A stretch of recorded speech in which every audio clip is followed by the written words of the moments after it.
Hi, good evening, and welcome to this Share the Impact event. I know we preferred it to see each other live, but you know, Corona came through, and so we meet virtually. But the next 2 hours, we're going to confront you with some fresh ideas. We're going to present you some new entrepreneurs. We're going to present you some startups, but we're going to let's listen also to some very inspiring talkers, thinkers. So that will be quite interesting 2 hours, because first of all, we're going to listen to Anna Hubel from Roche. She will also present her colleague who will talk about value-based healthcare. But then we go to the main part of this evening, and of course, you know, the main part is the pitches of the 5 new startups. And this evening, we're going to decide which 2 of them wins a prize. That we got also Sven Jungmann, a very inspiring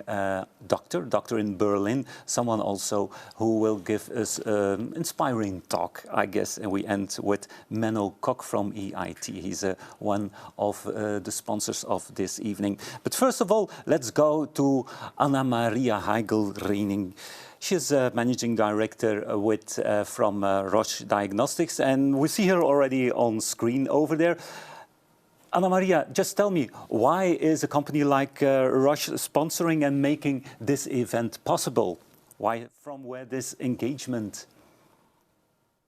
So first of all, good afternoon, Jan, and thanks a lot for the kind introduction.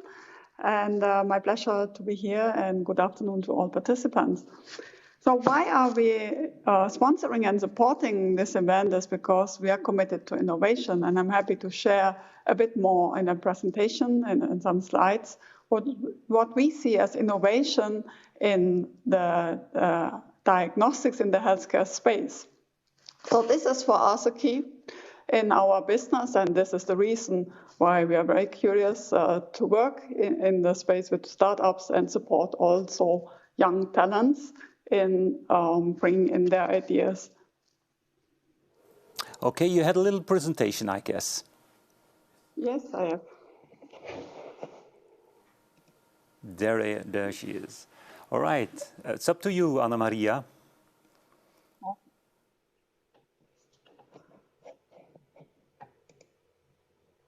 Okay. So far too technical today. So are we set for going ahead, Jan? It's up to you. Okay. So you don't hear me? And we hear you, and we see your slides also. That's no problem. Okay, that's perfect. So it's my pleasure today to show and share a few of innovation in Roche, or what we see as to present the Roche Diagnostics view. And I would like to start with who we are. So we are a Swiss-based multinational company. We have a focus on the innovation, meaning also when you look at the money spent in R&D in 2019, 11.7 billion Swiss francs. This is quite substantial investment and a clear commitment to the innovation. And we have 2 divisions in Roche. One is the pharmaceuticals, and one is the in vitro diagnostics. So at Roche, we work towards a purpose, doing now what patients need next. So no matter in which role we are, in which country, in which division, we live the commitment of innovating for delivering better patient outcome. So what makes us unique, or what we believe is helping us to make a meaningful difference in healthcare, is that we work across the whole healthcare continuum. So we are a leader in diagnostics, a leader in pharma, and we work from the early detection to prevention, the diagnosis, and the therapy monitoring. And here you see the diagnosis and the interface to the pharma, to the treatment decision. So diagnosis is a crucial contributor in enabling clinical decision making.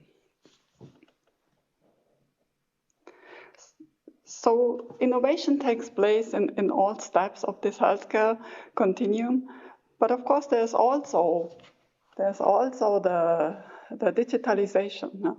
So we see the decision support is needed, clinical decision support in the way to help to digest all the. No? Okay, so what's happening?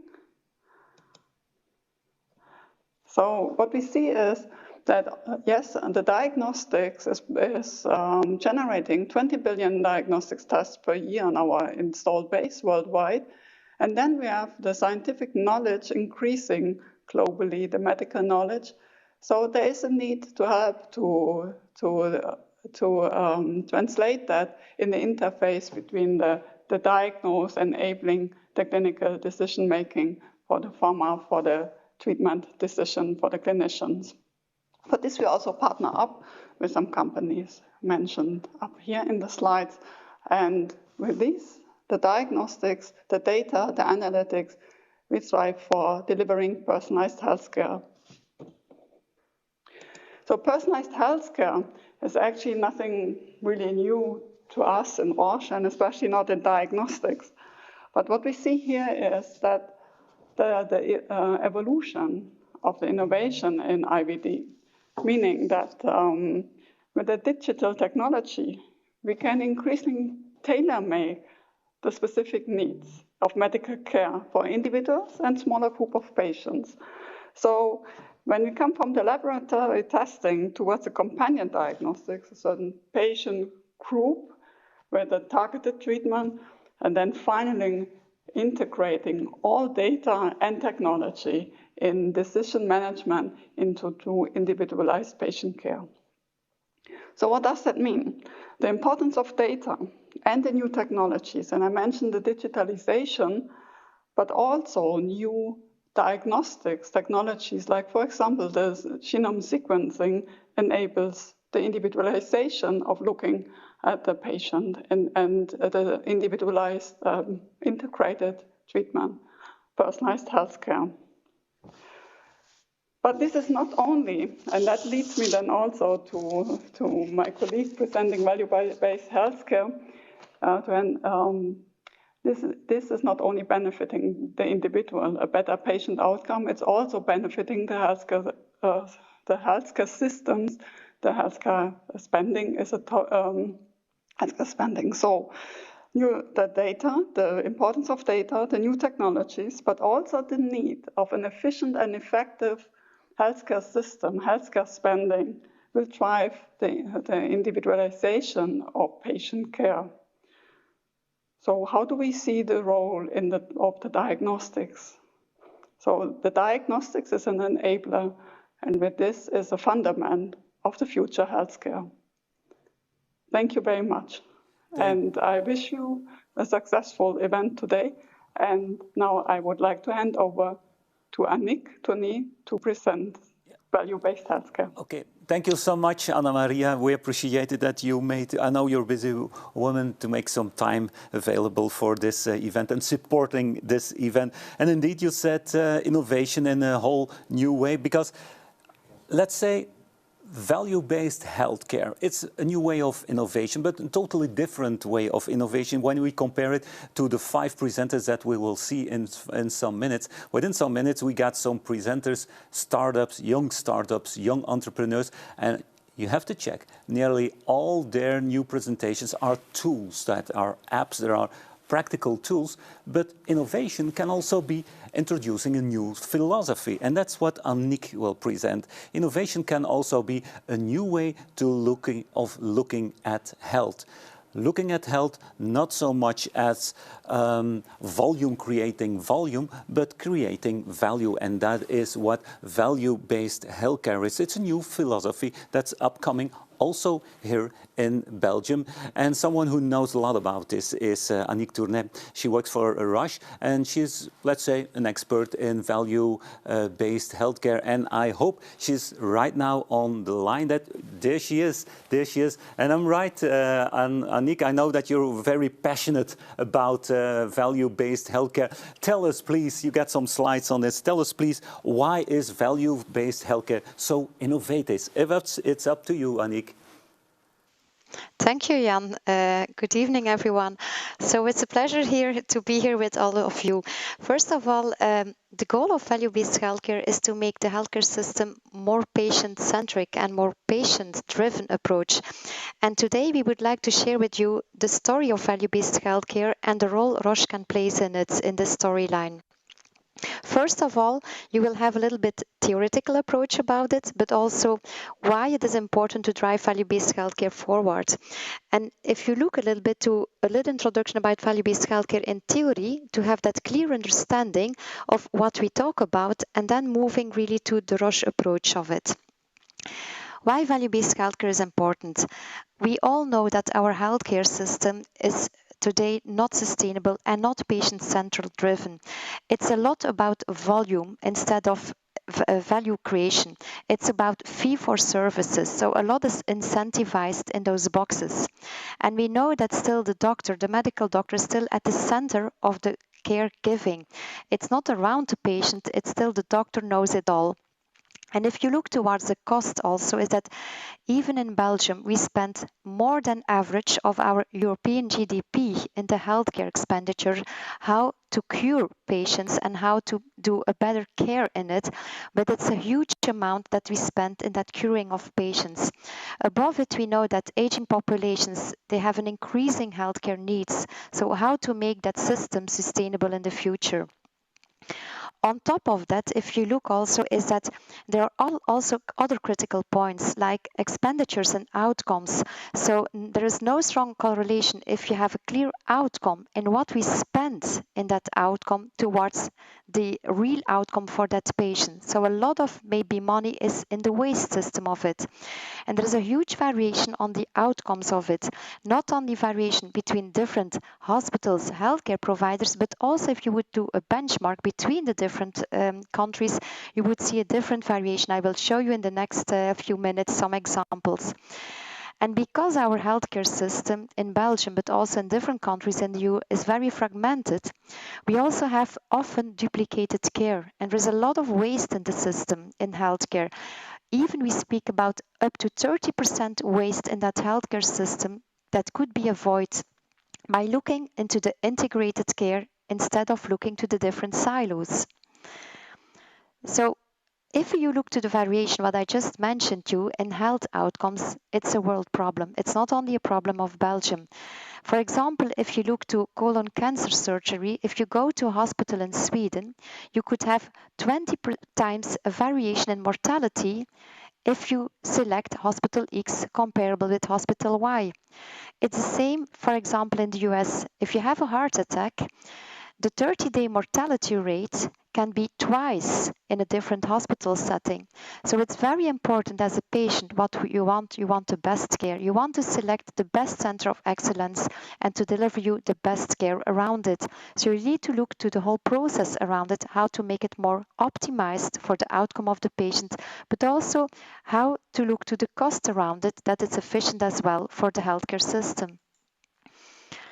There is a famous formula around value-based healthcare. What is value? What does value mean in value-based healthcare? And that formula is not new. Already in 2006, Michael Porter, he's a very famous person who really invented the system of value-based healthcare in the US to say how to make our system more sustainable. So how is the value in value-based healthcare defined now?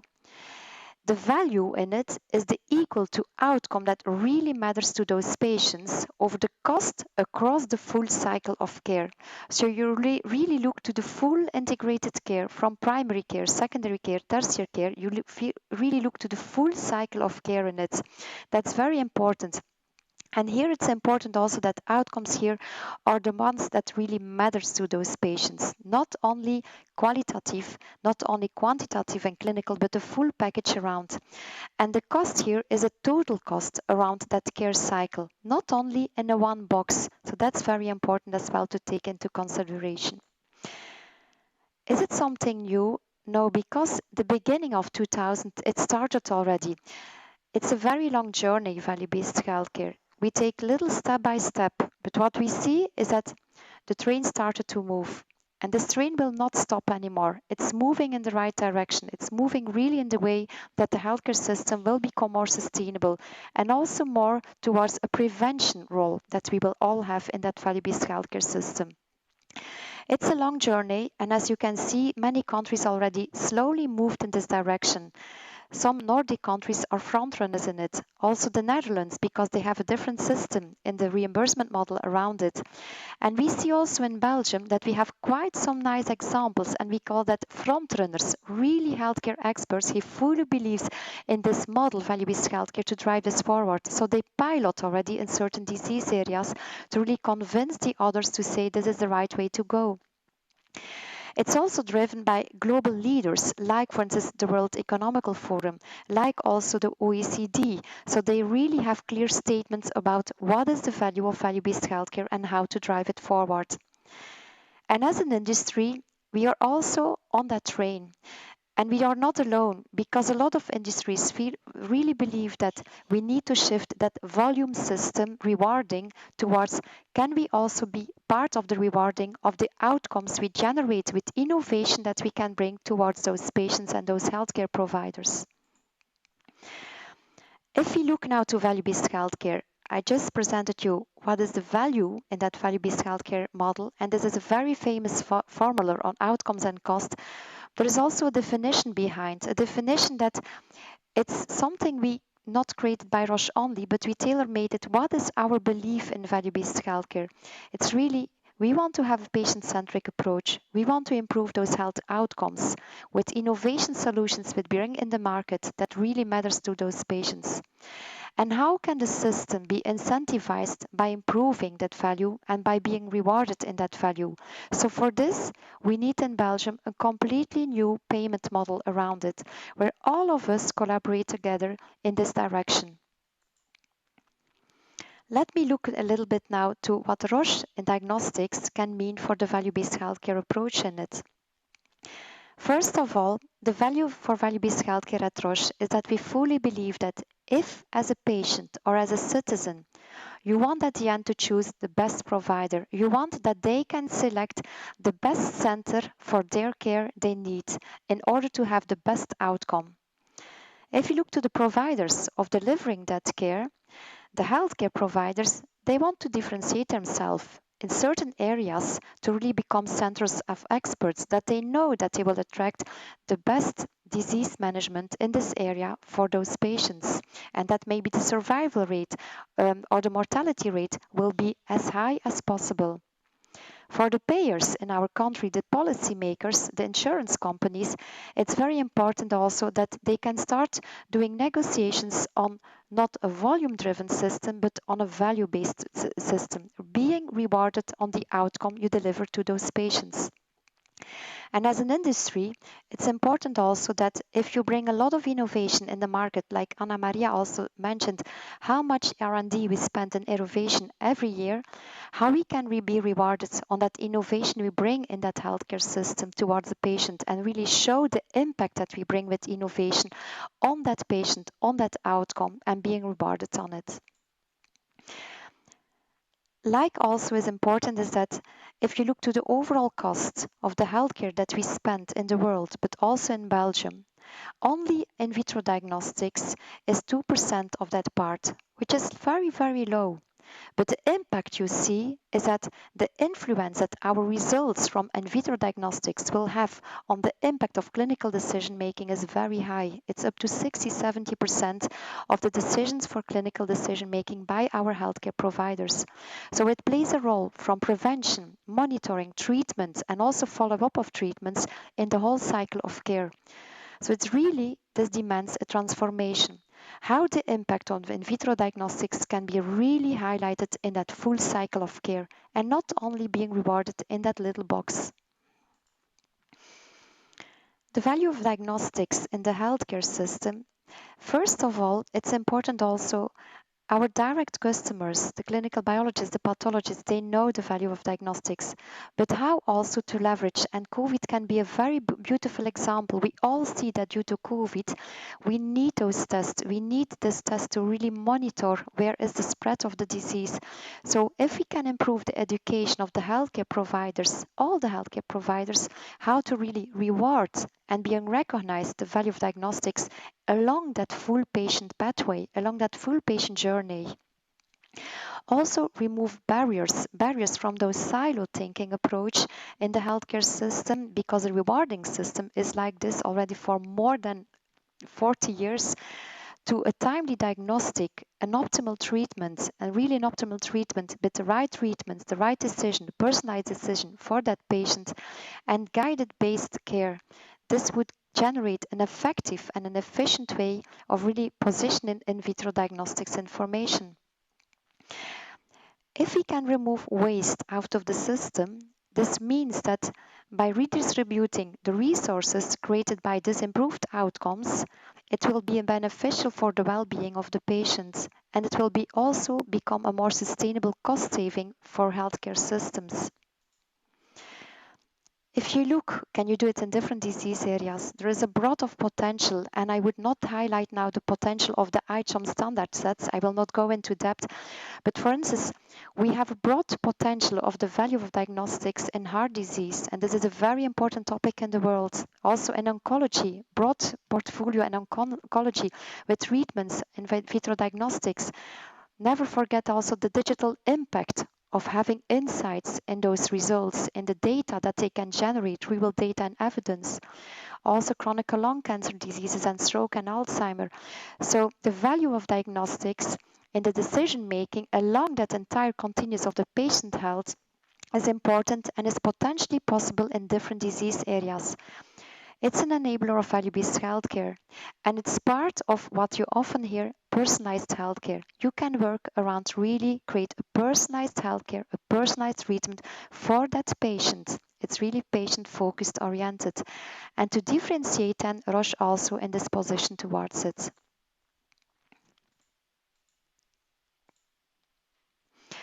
So we really want to aim for the full cycle of care where the patient is at the center with a solution from starting at the stage that the citizen, a population is still healthy.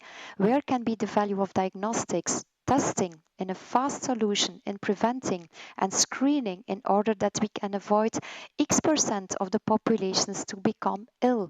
If we can have this is a crucial role in the healthcare system, keep the patient and the citizens healthier and not focus only on curing the patients, because then you go in the stage of diagnostic of a disease. And in the diagnostics, we can play an important role as well with our in vitro diagnostic test. In the prognostic, the stratification for what treatment do we need to have. And then once disease is clearly defined in a personalized way, which best treatment need the patient and how to monitor that in order to say, is that patient completely cured for that disease, yes or not? So it's really a co-creation together with our partners.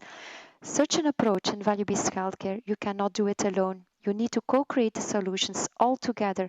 We need to bring around the table the patient, the healthcare provider, the policymakers and the companies to really drive this forward and to really look to what is really the outcomes that matters to those patients and the citizens. So this is in a nutshell a highlight what I wanted to bring you on value-based healthcare and why it's important to really drive this direction forward altogether. I know a lot of students are joining us here today, and if you would be interested, knowing that Roche is a very big company in the world around driving innovation in this direction on delivering the best diagnostic solutions and treatments, you can also always show your interest in putting your position and contact also our human resource manager Sabrina Kolibaki if you're interested to join our team. Thank you as well. No. Thank you, Annick, for introducing this new way of thinking, this new way of thinking about healthcare, not only sick care, but healthcare. And it's a way of thinking out of the box. And it's nice to hear that also here in Belgium, the first projects are starting up. That's good news, good news. Talking about thinking out of the box, the upcoming minutes, we're going to present 5 different teams of young men, young women who are presenting some new stuff, thinking out of the box. And we got a great guide here. That's Maarten van Gort. Maarten, welcome in the studio. Maarten, you work for Blue Health Innovation Group. You're supporting this the H-Impact. Tell us all about it. What is it and why do you do this? Sure, yeah. So I think it's very clear that today the healthcare system faces many challenges, and especially now with the COVID crisis. So we're really in need of more entrepreneurs, innovators, intrapreneurs that have the skills to basically face those challenges and find solutions to them. And that is basically what H-Impact is all about, gathering students, researchers, and professionals from a broad variety of backgrounds and letting them develop the entrepreneurial skills necessary to tackle the healthcare challenges. So you selected, of some young groups were selected with a new idea, and you guided them, you were coached during the program? Not necessarily. So they obviously the people in the program were selected, so there was a selection process, but the people the participants didn't have to have their own idea, because for us the actual process, the innovation process, the way of thinking, the way you can develop new ideas and solutions and bring them to market, to understand that process is more important than actually coming in with an idea, because we know that an idea shapes itself during the process as well. But am I right, there's a certain process that was followed? I guess you also have a slide. Exactly. Yeah. So the project or the program was a 12-week program. It wasn't supposed to be fully remote, but obviously this year we've had to do it fully remote. Yeah. So it combined 2 weekends full of workshops and sessions, and then a whole bunch of online or video content in between, going from introduction to the innovation process, starting with a specific challenge and a need, identifying a unique value proposition, and then trying to translate the value proposition into products and services, and even a business model around that. It obviously has to be validated even further. So it was amazing to work with a lot of like-minded and highly engaged international participants in this program. Yeah. And am I right, we're nearly to the end? The previous weekend, it was the last weekend of getting together and preparing the pitches, am I right? Exactly, yeah. So they've been working since Friday morning up until probably now, a few minutes before they actually have to do their pitch, and we've had some other mentors involved and coaches to fine-tune that pitch along the way. Yeah. And you know all the candidates, they were stressy? I think stress levels are high enough, let's say, yeah, but I'm sure they'll do great. I'm sure they'll do great. Yeah. What do you think? Let's go to and see who supports it. And by the way, let me tell you that there is a whole team supporting this. We see on the screen, we see Ellen, we see Jeroen, and also Maarten, who's here. There are a lot of supporters. Exactly. Yeah. So I think it's just important to notice that, or to mention that the partners of this program are actually the ones that presented the challenge that then the teams worked on. So all the participants with a broad variety of backgrounds were thrown into multidisciplinary teams, and they started on, they worked on a specific industry challenge that came from these industry players or these partners, and basically tried to find. Invented by themselves. No. So they were industry sourced. Yeah, for sure. Okay, now we're nearly at the end. Who is being there? There are 5 different teams you selected, and now it's their moment to present themselves. I think it's their moment, exactly. Yeah, they will pitch in front of a panel of jury members, and then obviously the audience that is watching as well.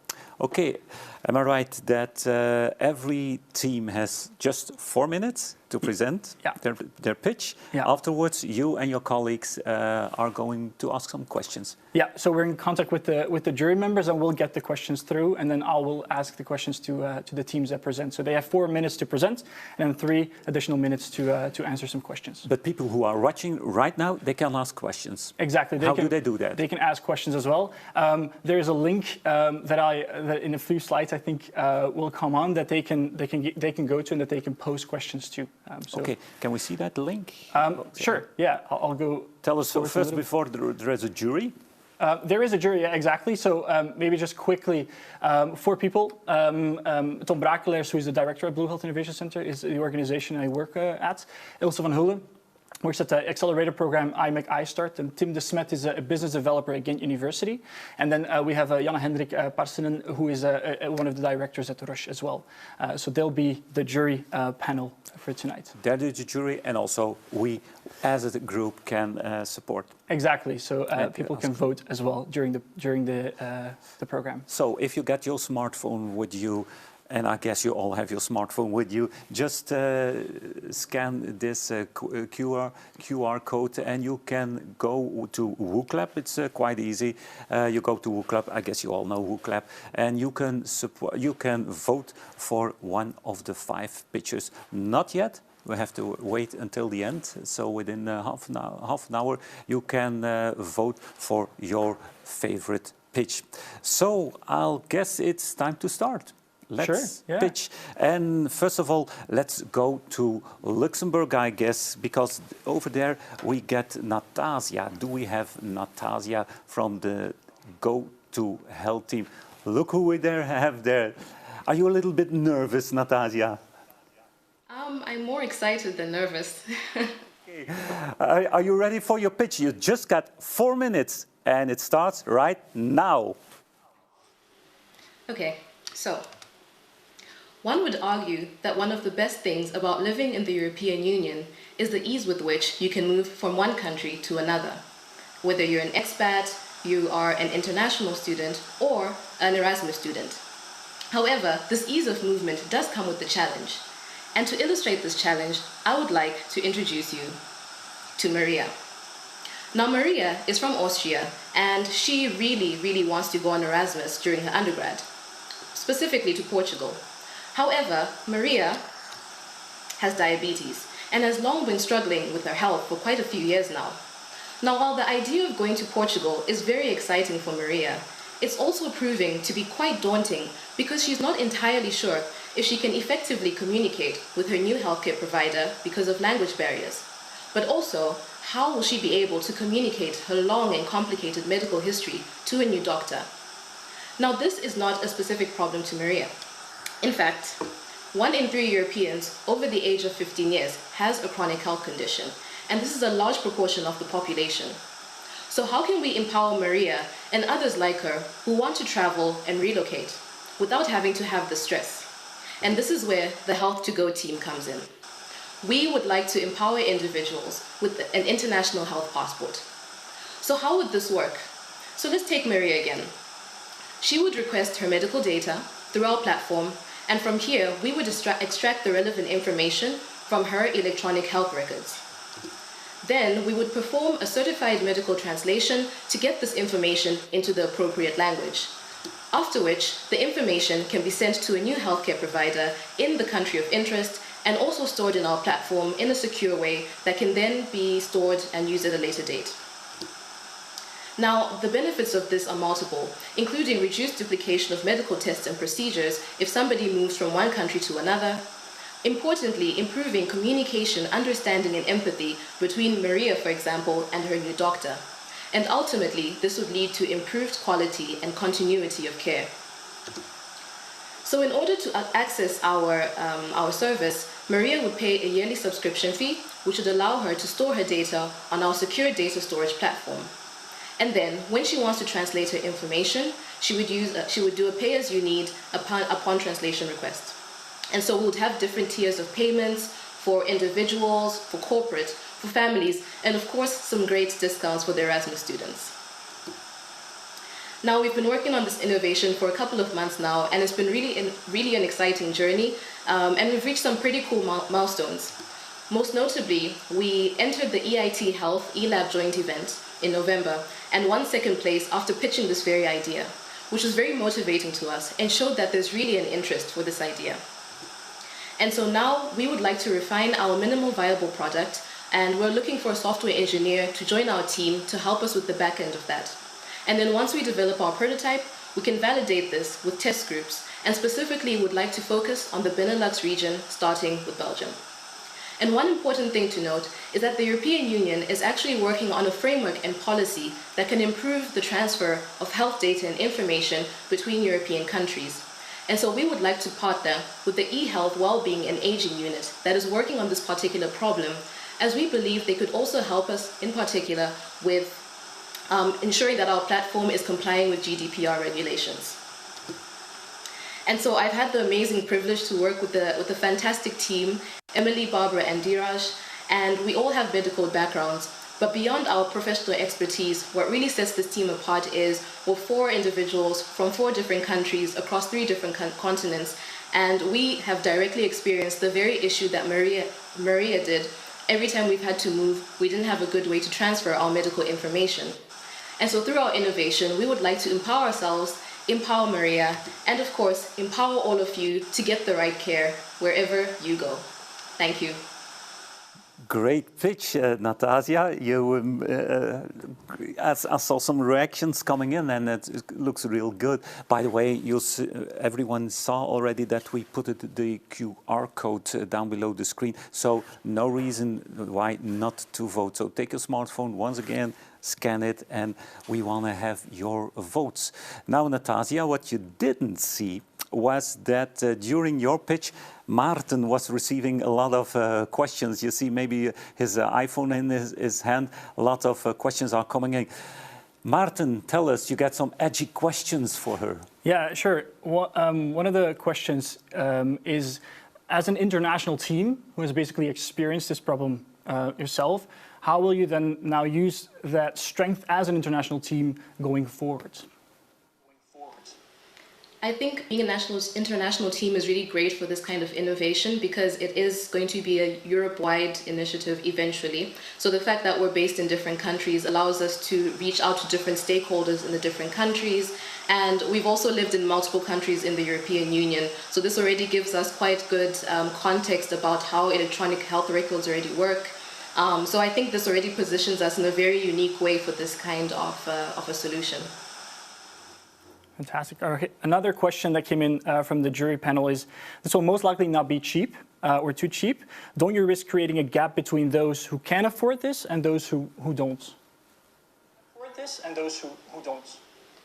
That's an excellent question and something that really has to be considered. I think that ultimately this initiative will be valuable on the grand scale, and I think it will be important for us to liaise with governments as well and policymakers in seeing how we can make this service maybe reimbursed or partially funded through the government, because this will essentially reduce also medical costs. If people move from one country to another, you don't have to duplicate tests, as I mentioned in the pitch.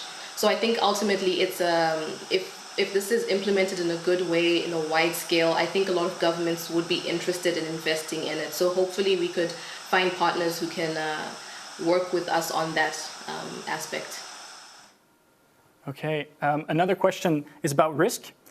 What do you see as your biggest risk or your biggest challenge going forward? Yeah, so I think that the biggest challenge right now is how to actually, at least at the stage that we're at, is how to effectively extract the information that we need, because different countries have different systems for storing medical information. So some countries are very advanced. For example, Spain has an excellent system for electronic medical records. So that may be a good place to start and work with. But there are other countries within the EU that may not be as advanced. So figuring out how we can get into these different countries and get the right information we need is going to be a pretty big challenge. But I think we'll certainly find ways and people who can help us in navigating that. Maarten, we still got time for one question. One last question. Okay, one question that came in as well is, will the clients or customers or users be able to consult their own health data as well? Yes, absolutely. So that is one thing that we really wanted to emphasize. During the time when we were developing this, we did do some market research, and one of the key things we wanted to find out was, do people actually want more ownership over their data? And it was an overwhelming yes. Most people actually don't know what's in their medical records. And so we think this platform could also be a unique opportunity for people to have more ownership and understanding of what's in their medical data. So 100%, that's, I think, a core value in what we're trying to develop. Okay, thank you so much, Natasja, together with the Health2Go team. Thumbs up for you. So, Maarten, great start. Fantastic next start, pitch, it's just the beginning. There are still 4 others to go. And we go to something completely different. You're doing it, I'm doing it. We're sitting and we're sitting too much. And so the next team is trying to tackle that. Normally, I guess we are going to Daniela from the Mirflect team. Hi, Daniela. Nice to see you. Hi, good evening. Can you hear me? Clear, loud and clear, loud and clear. We're eager to hear how you solve that problem that we all are sitting too much. Are you ready for your 4-minute pitch? I am, thank you. Okay, start for the Mirflect team. So, quick question to you. Do you know that physical inactivity costs on healthcare systems rounds up to $53.8 billion a year? I didn't either. But that's no problem. First, let me introduce you to Tom. Tom's a good friend of mine. He works at the University of Ghent. He's not really much older than me, but he already is complaining about aches and pains and he's feeling down. In my opinion, this is because he is living an inactive lifestyle and sitting at his desk too much. Do you recognize yourself in Tom? No? Is that because you do sports in the evening? Well, that's great, but that's not actually the problem. The problem is the 6 hours or more we are sitting in front of a screen. How many times have you grabbed a sandwich and sat back down at your desk during your lunch hour just to finish off some stuff? Or how often do you circle around in the parking lot in front of the supermarket just to get that one perfect spot right in the entrance? Well, I don't know about you, but that summarizes me up pretty well. But why should businesses care? Well, it's not just a big impact on the healthcare system, it's actually also a big impact on you as a business.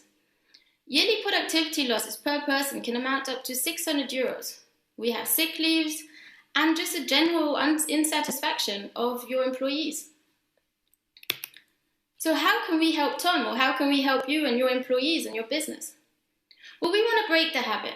So right now, I'm going to ask you to stand up with me and watch the rest of my presentation standing. Remember, standing actually burns more calories than sitting. So what we want to do is break the habit. So I'd like to introduce you to Mirflect, the mirror that reflects yourself. What we want to do is come up with an app where by moving you collect points. So the more you move, the more points you get. Using these points, you can then have rewards. So we want to incentivize your employees to move more with different rewards. The technology already exists, but we really want to bring this in the workplace. Right now, most technologies are used for people that are already active. It's them who choose to use them. We really want to bring this important fact into the workplace and really get your employees to break up their sitting habits and become more productive. So what are our next steps? We still need to test this. So we'd like to go out and maybe do some surveys or ask some prevention advisors for help and HR departments on what is possible. We'd like to validate our solution with students going into the campus and maybe just asking the simple question. If I give you a Coke, will you walk around the campus? And then will you come back tomorrow for the same drink? Once we have a first prototype, we want to have a free version for students and see if they use it. If they do, and we hope they do, we want to use this data to bring our solution to the market, to universities themselves, for the universities to provide this for their employees. Financing. We've estimated our biggest cost to be the app itself. Once we have a version, we can already get some small revenues using advertising, bonus and referral schemes with external partners using a no-win, no-loss solution. So I'd like to introduce you to the team. We have Guillermo, Naomi, Katarina, Ilse, and myself. Why ask, you asked? Well, we got thrown together, but actually, we grew together, on a professional as well as on a personal level. We are dynamic. We have a background in the medical side. We also have creativity, and we have the drive to push us forward. So if there are any incubator or accelerator programs out there and you are interested in us, we'd be very happy to hear from you and help us validate and maybe get our prototype on the market. So are you ready to move the world with us?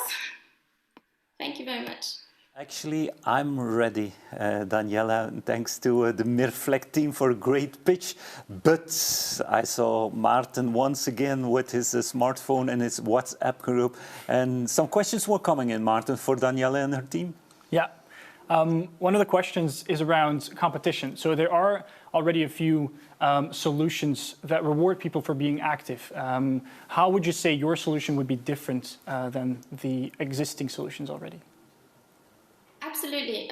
Most of the apps that exist, it's usually people that have chosen to use them themselves. So the idea is to really bring it into the workforce, and it's to cater to the actual market and to really make sure that the people and the incentives that they have is that they want, and to also create this awareness not only for the people using it, but obviously the employees, to show them the benefit of getting their employees active and how that will help them.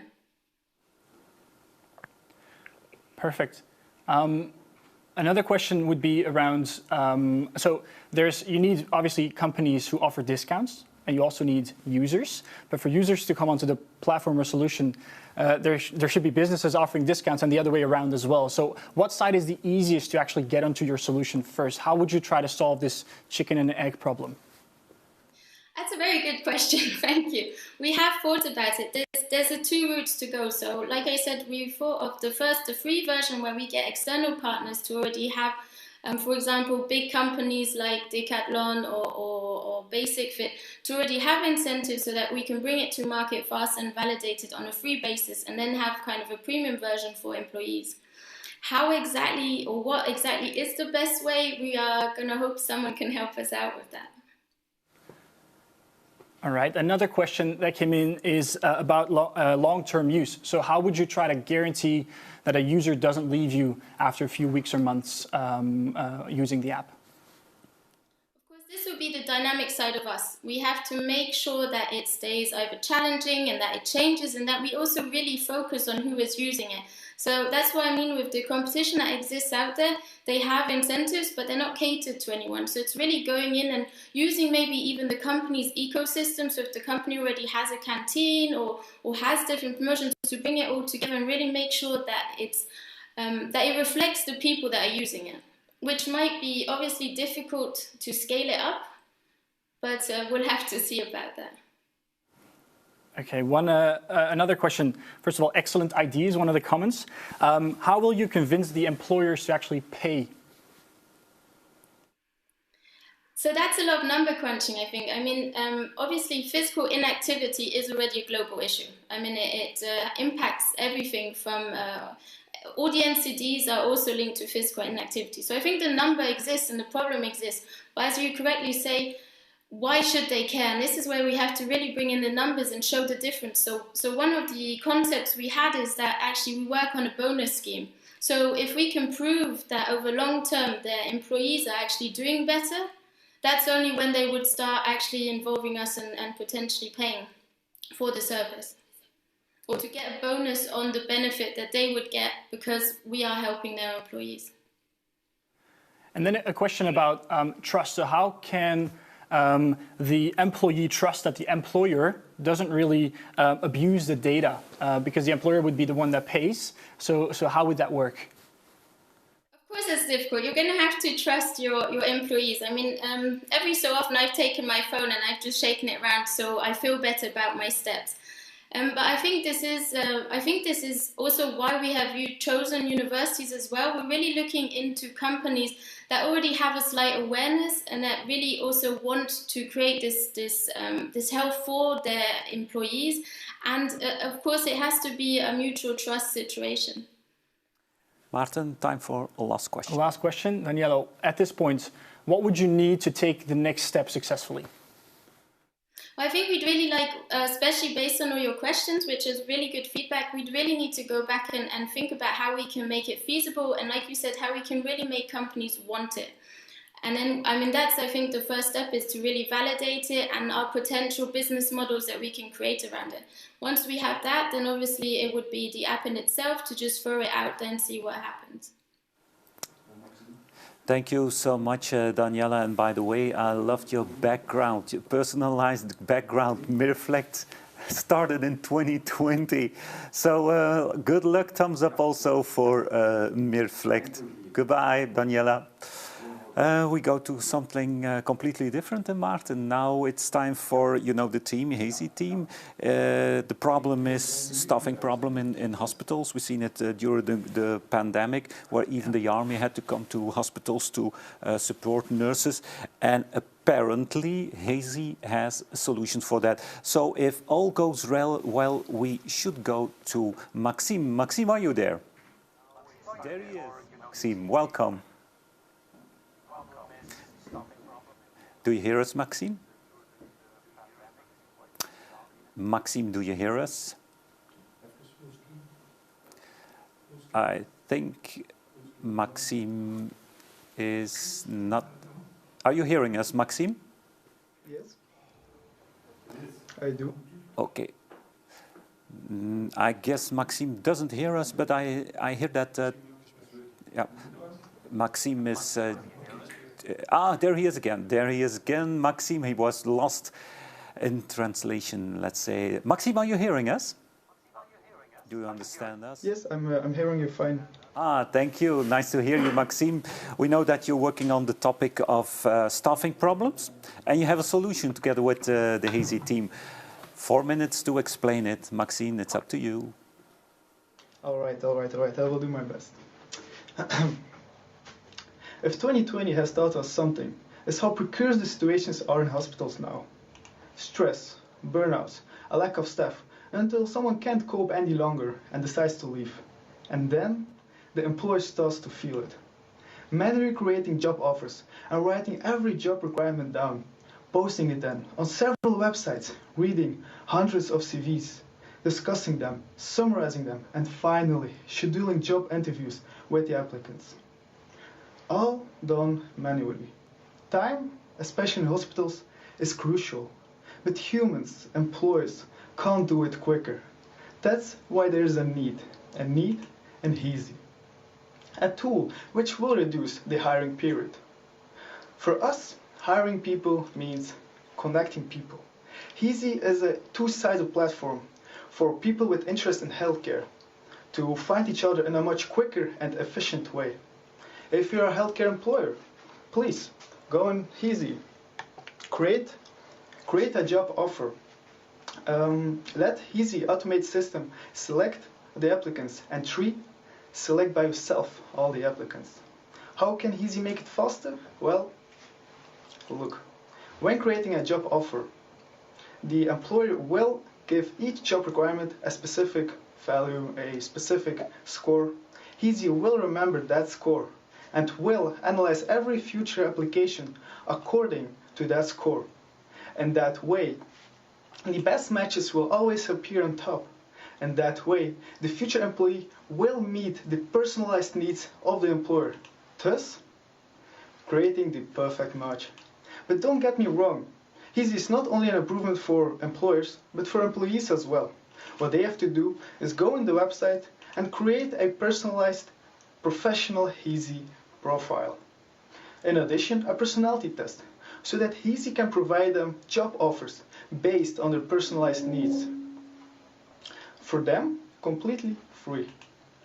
To keep Hazy going, we will charge only hospitals with an annual subscription plan. Pricing depends on which features they want to include in, and we talked about it with hospitals. Hospitals do really feel the need in those features. As I said, we asked, and even we felt it. We met with different HR managers and professionals in healthcare, and about a month ago, we launched our first demo version. Suddenly, all over Flanders, we received demo requests, and we even came to a point that we are now currently working alongside some of the HR departments and develop Hazy even further. But you're now asking, when will you see the Hazy prototype? Well, today and now. Because Hazy is already launched. We already built a prototype. It functions, although we used simple coding. But the final product will be launched in the summer of 2022. And we believe, after 1 year after the launch, we'll reach at least 12 hospitals of Flanders region. But as you can see, it's a still long path to go. We are not IT experts, nor psychologists, nor lawyers. So we reach our hand for those people who believes in the dream of Easy, who wants to develop Easy even further. Please, don't hesitate. Scan the QR code, contact us, and let's reduce together the 3 months of lost time to just only 1 month of hiring process. Thank you so much, Maxime. And now we got already 2 QR codes. Seems like a great idea, but I guess, Martin, you have some more critical reflections to make. Some questions came in exactly. How would you say, because there are quite a few solutions already focusing on recruitment specifically, how would you say your solution is then tailored to the healthcare context specifically? So, yes, there are other interims office. Look, our biggest difference is that we have a two-sided platform. In every interim office, it's mostly the employer that chooses his applicants, right? It's the employer who chooses a worker. But Easy is a two-sided platform. It will be based on the needs of the employer and of the applicant. And the most important thing is that we will make everything automatized. So every curriculum vitae of an applicant will get a score. And that way, the employer will see automatically the best scores and save some time. And so how would you then avoid existing solution providers to copy what you are doing at the moment? Well, we have now a contract with Ghent University. So in every problem with copyright issues, we hope Ghent University will help with us in that case. But I think our strongest feature is networking. We networked a lot during the last 3 months. HR departments trust us. You know, healthcare professionals trust us. Employers trust us. The only thing we have now to do in the future is to gain trust from the employees as well, from the future employees. So you said you had a working prototype at the moment, and that the fully functional product will be launched summer 2022, if I remember correct. So what are the necessary steps to take for you to really know what features to include in that final product? Our necessary step, well, I think to build a website, a two-sided platform, every step is necessary.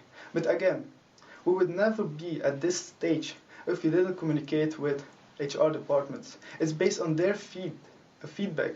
We develop our website. We let some features down. We gain some features. It's all made and based on the feedback of HR departments. And of course, the most important thing is also to go and ask future employees what they want, how they want to see the website of future hiring in healthcare. So, and in preparation of the validation work you did as well, did you see the clinics you talked to as clients or more as partners? Partners, clients, it's difficult to say. I think at this stage it's more like partners, because we want to offer them a good solution for their problem. We want to offer them a service. We don't want to sell the service. We want to solve this problem together with them. So, resulting, we will strive for a cheap as possible price, so it will be like fair for everyone. One more question, Martin. Last question. So, how would you cope in a market where talent is limited and also headhunted? So they're difficult to find. Would they be attracted to use this platform, or how would they be attracted to use this platform? I'm sorry. Could you repeat that question? Yeah, sure. It's a market with a limited amount of recruitment potential, simply because there's a lack of hospital staff very often. Would they be attracted in some way? How would you try to get them attracted to your platform so that they use the service? At this moment, we were focusing on the group that is required in these times with Corona the most. I'm talking about the nurses in general. So we didn't thought about the specific groups, but I think if it becomes a success with the nursery, the reputation of Easy will speak for itself. Thank you so much, Maxime and Heezy. By the way, if you want to vote for Heezy, just scan the code down below the screen and go to WooClap, and within some minutes you can start voting. But let's go after Heezy, we go to Hola. And Hola has something completely different. They developed a way how hospital and caregivers can work more efficient. Someone who knows all about it should be Rick, and that's right, there he is. Rick, are you a little bit nervous or more excited? Are you feeling for your four-minute pitch? I'm feeling fine. I'm feeling just fine. No stress, just all chillings. Rick is cool. All right, Rick. It's your 4-minute start right now. Yes. First of all, I asked my dog not to bark, but I cannot promise anything. So if you hear barking, it's not me. It's my dog. But so 2 months ago, I got a call from Ruth. Ruth is a head nurse of AZ Alma. And she called me with a specific problem because she told me that her patients are seeing a lot of health workers on a daily basis. And for her patients, it's often difficult to know to whom to address their questions to. And this leads to questions being not asked or being asked to the wrong persons. And this hinders an efficient and accurate communication between the patients and the healthcare professionals. And in addition to that, patients receive numerous of medical examinations during their stay in a hospital, and it's often unclear for patients when those medical examinations are going to take place. And as a result, patients often need to wait in their room for hours and hours. And this lack of transparency patients often are being forced to. Oh no, I already told that. Sorry. So because of this, healthcare professionals get a lot of frustrations, and this has an economic impact for the hospital. And Ruth asked me like, hey Rick, can you solve this problem? And I said, yes, of course, let's try. So I called my team, Femke, Nico, Lisa, and myself, and we came up with Hola. And with Hola, we want to solve this problem in 2 ways. So first of all, we have Hola Pola. And with Hola Pola, we want to give patients insights in who is responsible for their care and whatever these persons are in the hospital, if or not. And secondly, we have Whole Agenda. And with Whole Agenda, patients can monitor their personal agenda and it will display their schedule, for example, meals, examinations, standard visits, etc. And you're probably wondering, why should hospitals use Hola? And first of all, we will improve the patient empowerment. Secondly, we will answer the question, what will happen, when it will happen, and by whom it will happen. And last, we will increase cost efficiency for the hospitals. So currently we have a prototype built. We want to get it live in Q1 of 2021 in AZ Alma, and patients can scan the QR code in the room, and then they can see who is in charge for them and what will happen during the day.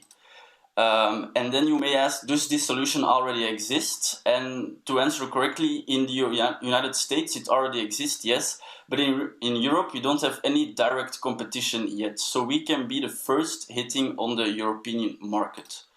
And then if we just zoom in on Belgium alone, we have in Belgium more than 50,000 beds, and we can make a difference for that 50,000 people. And we are very sure that Hola can make a difference there.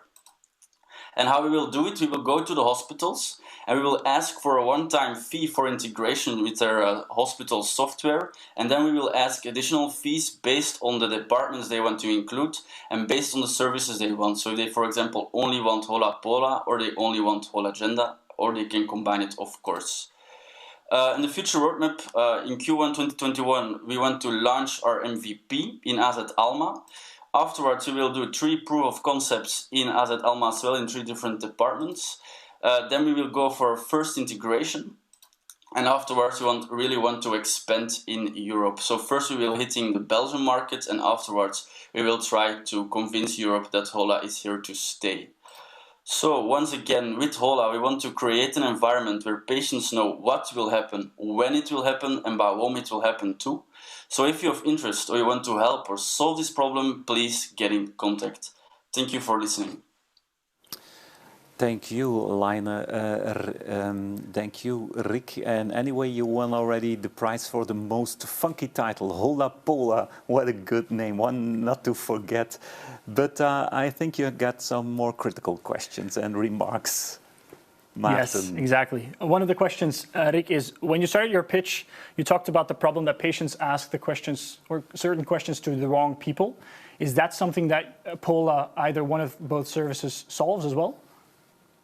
Yes, so with Hola Pola, we give patients insight in who is responsible for them, and then they will, of course, ask questions to the right people in the hospital. With Hola Pola, indeed, we try to make a solution for this problem. And are hospitals able to just choose one of both services, or do they actually have to use both to basically have the best result from your solution? Does it work best when using two solutions, or can they use only one? Yeah, so with our fee, it's currently possible to use only one of them, but in the ideal scenario, they combine Hola Pola and Hola Agenda all in once to create more value for the patient and for the healthcare professional as well. Okay, one of the questions from the jury panel is, could you dive a bit deeper into the functionality of Hola Pola? Yes, so with Hola Pola, they scan the QR code, and then they can see who's in charge for them, so they can see what nurses are working on the department and who's especially in charge for their bed, so the nurse responsible for them, and also other healthcare professionals like the doctors, the physiotherapists, etc. So patients can have a high-level overview of who's taking care of them, and also very specific who's taking care of them on that specific day. And how would you say you can deal with older patients, for example, who cannot really use a smartphone or who don't have a smartphone? Yes, there's of course because now a lot of solutions have applications and etc. So how can we solve this for elderly people? So one of the things we are investigating now is to show Hola Pola on the screens in the hospital. So every screen has a smart TV, for example, and we already did a talk with the ICT department, and they told us our solution is also possible to display on the screens in the hospital, but we have, of course, a pitfall there, and that is the GDPR regulation. So we're currently looking into that, how we can display that. So also elderly people and your grandmother and my grandmother can make use of Hola Pola, because that's of course the dream. Okay, so you said your revenue stream was twofold, right? So one-time fee for integration, and then another fee depending on the department. Could you elaborate a little more on that? Will that mean that some departments will be more expensive than others, or is it based on something else? Why don't we do a one-time fee for a whole hospital? Because for every department that goes live, we of course need to do upload the pictures of the hospital, healthcare professionals, etc. But every department will have around the same cost. But it's of course based on how many healthcare professionals work on that department. Last question, Maarten. A very short one from the jury panel. What's the name of the dog? It's Tosca, and if you want to, I can send some cute pictures of her. Anyway, Rick, give him a biscuit. He did great. We didn't hear a sound, so you got a nice doggy over there. Thank you, Rick. Hope to see you soon. Let's go to the last one. Maarten, very interesting pitches we already had. And let's go to something we guess we all experience. You try to find your way in a hospital and you'll lose your way. You can't find one or another department. Well, Team Go has a solution for this. And Team Go, that's also the place where Lionel is. And we see him already. Good evening, Lionel. Are you ready? Do we say Lionel or Lionel? It's Lionel, actually. Oh, Lionel. Okay. Lionel, are you ready for your 4-minute pitch? I am. Go. So, a few years ago, I was doing a lot of internships in hospitals to finalize my education as physical therapist. And during these internships, I spend a lot of time in hospitals, obviously. Now, I noticed that even after a few days or even weeks inside the hospital, I still managed to get lost inside it. Now, I know this might say a lot about me personally, but that's not the point here. The point here is that what if it was not me who was getting lost? What if it was maybe you who was on his way to go see a relative that has been in an accident? Or what if it was a patient that had to go for treatment results at his doctor? What if it was a father who just missed the birth of his son because he was lost inside the hospital? Apparently, we are not the only ones. 1 out of 2 patients rely on medical staff to get to their destination within a hospital. Results are increased stress, tardiness, and missed appointments that also raise in amount.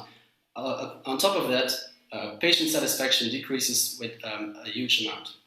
Medical staff spends up to 4,500 hours in giving directions yearly, resulting in a cost of up to 250,000 euros for the hospital. Hospitals, however, do not always recognize this problem because it presents itself mostly as indirect costs and is not directly visible on the balance sheets at the end of the year. This means that solutions are not always being welcomed as much needed, especially if they're a bit complicated and expensive. Now, we decided to make a solution that is not complicated nor expensive. We'll just show you here, but I missed the video. It's right here, I'm sorry. So this is Nofar. Nofar is a PhD student who has to go to hospitals all the time because she does tests with patients. Here she is lost. She just scans the QR code, selects her destination from the drop-down menu, and then gets a map and step-by-step directions of where to go. Now, important here is that it can not only be used before you start your journey, it can also be used while you're doing the journey and while you're getting lost along the way. It really is as simple as voting for the winner of these presentations. Now, the value that we propose is for both hospitals on one side and patients, visitors, and staff on the other side by creating an indoor wayfinding service that will prevent you from getting lost, help you in reaching your destination in time and stress-free, by giving easy and step-by-step directions using a cost-effective technology. This technology, as you will have known by now, is a QR code-based wayfinding solution that once scanned will open up a web browser, so no additional application is needed. The web browser that will open up shows a drop-down menu with all points of interest from the hospital and uses a 2D model that is based on hospital floor plans. So the only requirements for use are a smartphone and a working internet connection.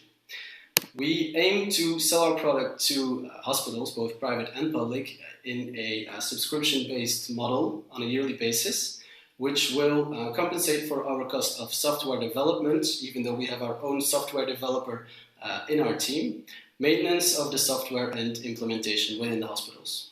Before doing this, however, we still need to do a lot more of validation, validating that the problem is real within hospitals, how big that the problem is, are the hospitals aware of the problem, and what are they doing right now to solve them. Once we have this validation, we can go on and create a functional prototype, get it out to more hospitals in order to get the validation that we need to make some more adjustments to improve the product, and then in a later phase, implement it in additional hospitals. Now, the team that wants to make this come true is Alexandra, our software engineer, Noe, Nofar, Valdrin, and myself. We are Team Go, and we want to get you there when it matters most. Okay, Lionel, great presentation. And Maarten, what does your colleague say on smartphone? Questions coming in. One of the questions is, so in your roadmap, you talked about getting more feedback to develop the prototype and then to test it effectively with hospitals. Are you already in contact with hospitals to do so? We are already in contact with hospitals in validating how big the problem is and how they solve it. We are not yet in contact on using or developing our prototype in a first way. Okay, you said that up until now, hospitals don't see this as a pressing issue due to the fact that the costs are very often indirect, right? How will your solution convince them otherwise, basically? How will you basically try to get over that challenge?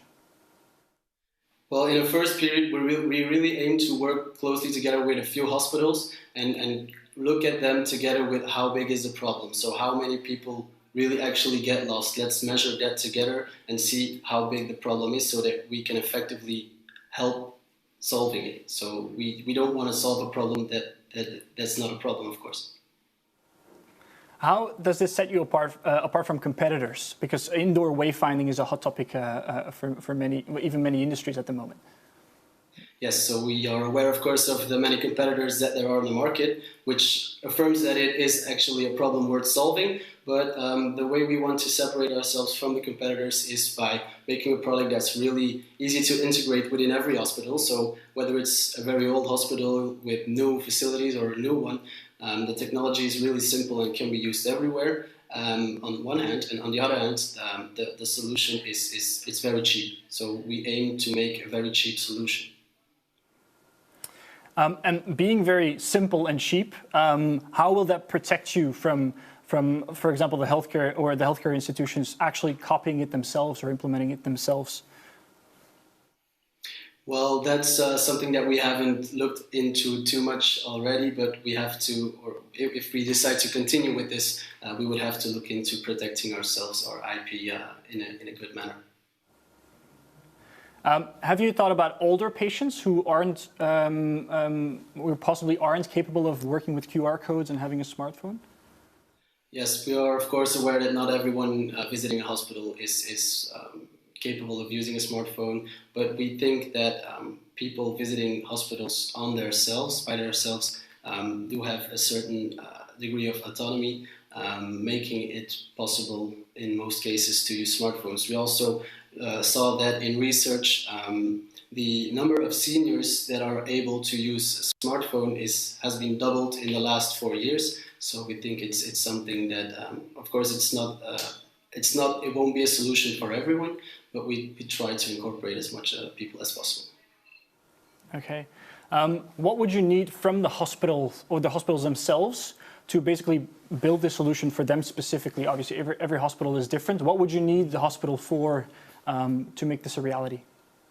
So in a first way, we would need the floor plans of the hospital to be able to recreate a 2D map of the hospital, so we can draw trajectories between every point of interest that will actually guide you from point A to point B. And another thing that is required is a good Wi-Fi or internet coverage throughout the entire hospital. Of course, if it's in the basement where there is no Wi-Fi and you get lost, you can't find your way out, then it won't work. You won't be able to scan the code. So that is a thing that we would have to look at together with the hospital specifically to make sure that the solution can work. What do you see as the biggest risk for Go effectively going forward?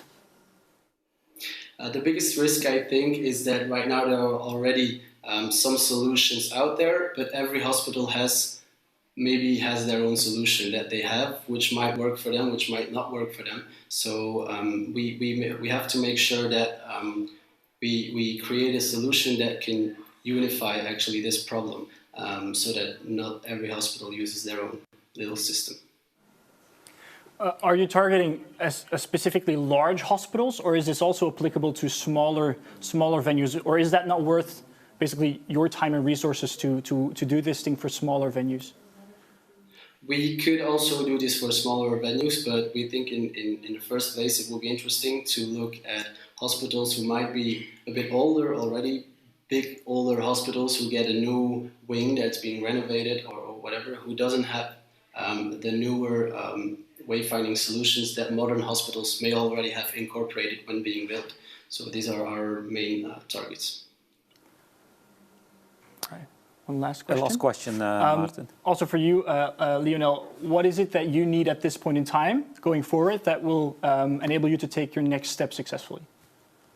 So right now what we really need is validation. So going to specific hospitals and get the answers that, yes, we are aware of this problem. We need to do something about this. We don't know what.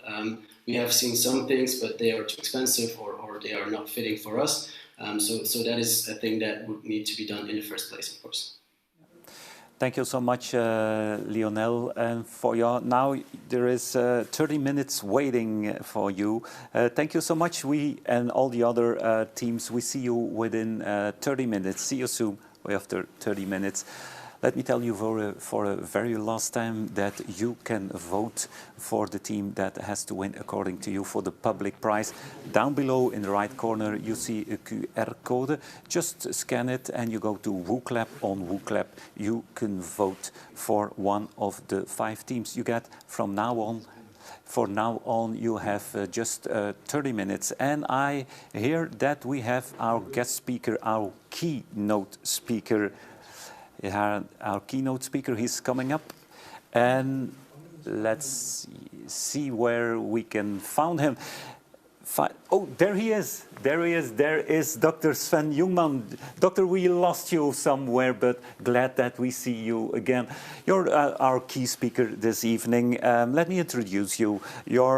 And correct me if I'm wrong, you're a doctor from profession, and you reinvented yourself. You became a medical entrepreneur. You have started some companies, some medical companies. You are sponsoring, coaching, helping some entrepreneurs in Berlin, am I right? And at this very moment you're talking and giving a lecture on your smartphone, am I right? This is it, yes. So we did have some technical problems. Yeah, but apparently these problems are solved. Doctor, you're going to give us some food for thought. You're going to talk for 30 minutes about your experience, your tips and your tricks for young Belgian European entrepreneurs. Dr. Sven Jungman, it's up to you. Thank you very much. Can we put up the slides? Is that possible? Brilliant, excellent. Please, am I good to hear, or is there any other issues so far? No, we hear you quite well, so no problem at all. Okay, brilliant. So thank you. Please feel free to interrupt me. I cannot see the audience right now, so I'm more than happy to take interruptions if there are any questions or thoughts whatsoever. And first of all, thank you very much for having me. I'm Sven. Hopefully we'll have some conversations afterwards as well. If thoughts come up after the talk, do feel free to reach out to me. Sometimes some special questions pop up only later. Could we move to the next slide, please?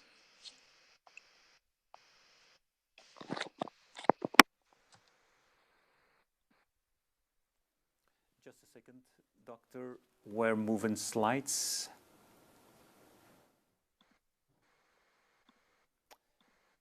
Maybe you can start already if you know what your slide is.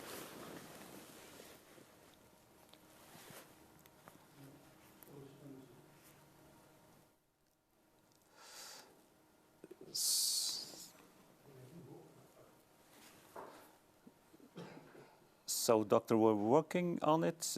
There it is. Yeah. No worries. Before we start, I wanted to give you a little introduction about what it is that I do currently. And in doing so, pretty much already jumping into the topic that we desire to discuss. So after having been in clinical medicine for a couple of years, I realized that there are too many things that are wrong with it. And thanks to all of you for your interest in changing things, because I believe that these problems are pretty much the same all over the world. Could you stay with the previous slide? Oh, thank you. So I left clinical medicine to then become what's called, if you will, a corporate entrepreneur. I started with Helios. Helios is Europe's largest private hospital provider, where I was chief medical officer in a digital venture that we built. So the idea was we create a digital platform that is supposed to use all of Helios's network of hospitals. Helios has over 100 hospitals in Germany and in Spain. And the idea was, let's use this physical network and the assets we have with all of the patient data, all of the doctors, the knowledge that we have, and create a digital platform around it so that we can create value for patients like we never could before. I then left it and am now a partner at Founders Lane. And Founders Lane does just that, corporate venture building. We team up with large corporations and we help them go through the early stages of venture building. That is quite important to have people who know what they're doing, because the way you go about these things, and I'm sure you've learned a lot about that, is very different in a startup where by definition you're doing something entirely new, versus when you are in a company where you have a lot of empiric data on what works, what not, and when you're more tasked to reduce risk wherever possible, versus as an entrepreneur, you kind of embrace surprises and you want to learn from them and be agile with it. So what you can see on this slide right here is, by and large, the way we go about these things. And while this looks very structured and systematic and going from A to D, and it is in a way, I also would like to emphasize that anybody who proposes that there is some sort of a cookbook recipe for innovation is probably worth a second look, so to say, because by definition you're doing something entirely new, and that means that there's probably not a one-size-fits-all solution. But we do believe that there are some things that you should be doing in a certain order that are important to do first, right?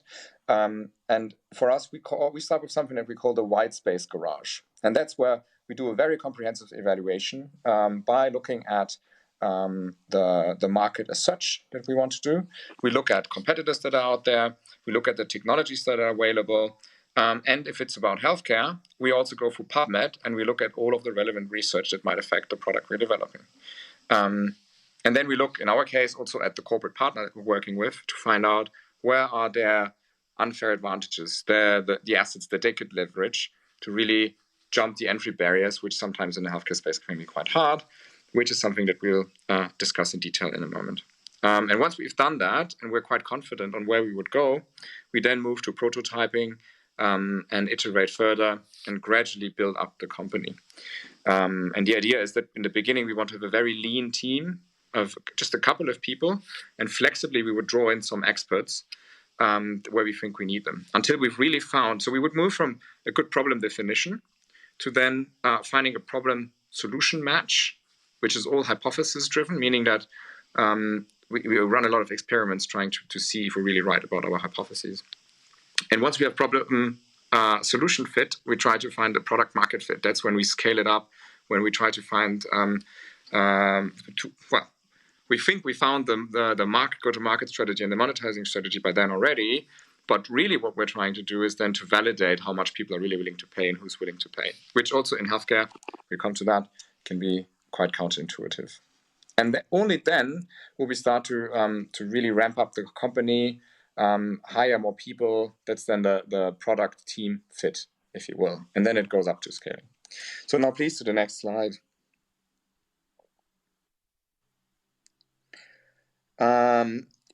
This is a little more information on how we think about when we go, especially about the early stage, but this is iterated over and over and over again. And you'll get the slides later, so I'm not going to spend too much time on this right now, but what it aims to say is that there is a mix of different things that we need to do at the same time, and these things happen in 6 weeks. It consists of a lot of interviews with people, probably 50 to 100 experts, which can be doctors, nurses, patients, their relatives, and so on. Doing ethnography, browsing through the internet, looking at social forums, what are the questions people are asking, what are the misconceptions they often have, what are the complaints they have, what are the maybe unmet emotional needs, and so on. And then we combine it with, like I said, right, diving into PubMed, looking at the markets, looking at investments, and so on that are happening.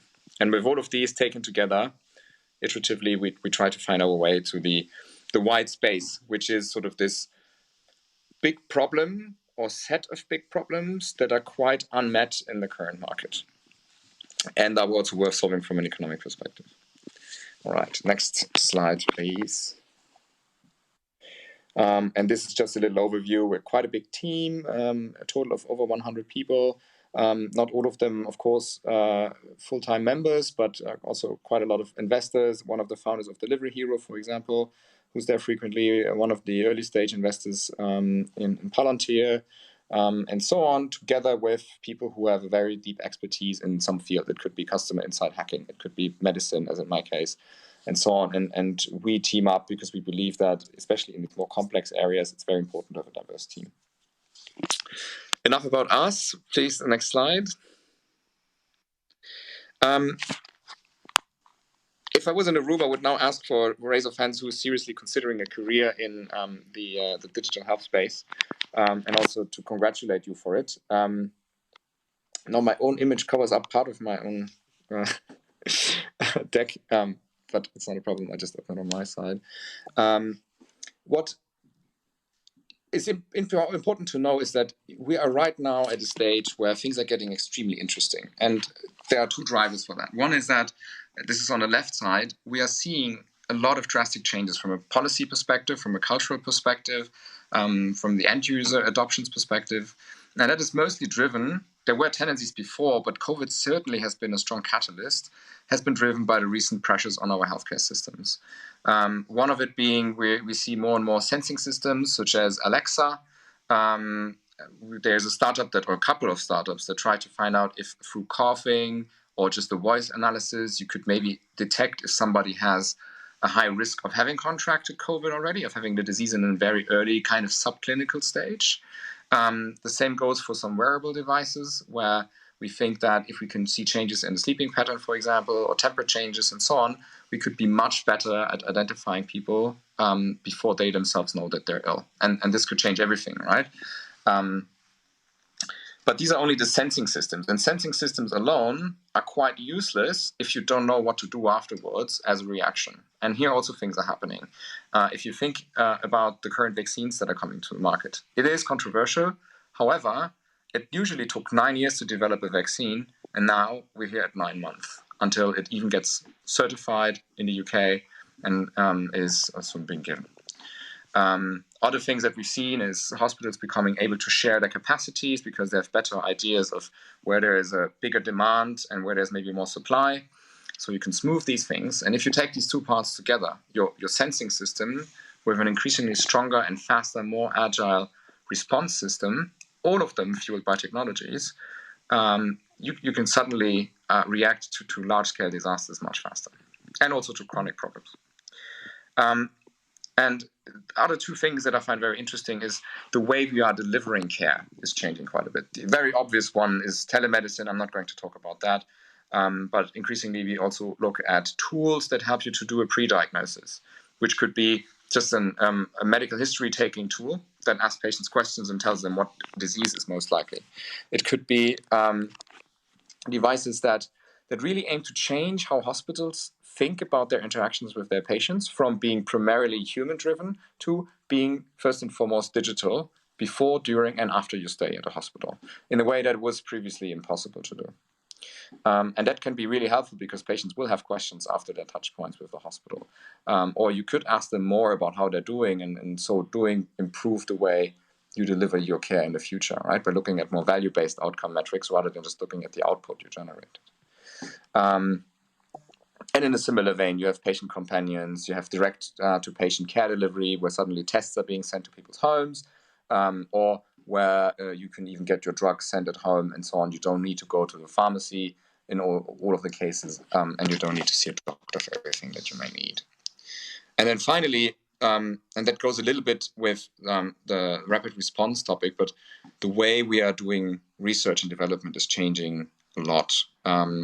We are better at detecting the right targets for new drugs using machine learning based tools, and we are better at using the data from clinical trials to test more hypotheses at the same time, to be faster, and also to be better at detecting solutions for rare diseases, where otherwise it's difficult because you don't have the big sample sizes. So that's the sort of the more, I would say, yes, technological changes as well, but also very much affected by culture and people's acceptance towards new technologies, because it does affect how we change our interaction with the healthcare system, whether you're a patient or a provider. And the other part is where technology is now moving. When I started in this field, a lot of the things that were digital health or healthcare innovation was just apps And then they did pretty much the same thing that otherwise would have been done offline, but now it was flashy on a beautifully designed app. But we're getting to a point where increasingly implantable devices, ingestibles, neurables, wearables are becoming medical devices and are becoming increasingly used. That is, I think, extremely fascinating and an interesting space to watch. And then we have biomedical engineering as a big new trend, where we're seeing bio as sort of the new hardware, people reprogramming cells, for example, CAR T cells in cancer therapy, which really become game changers. So strong encouragement. It's an exciting field. You can have a massive impact. There's going to be a lot of money in this.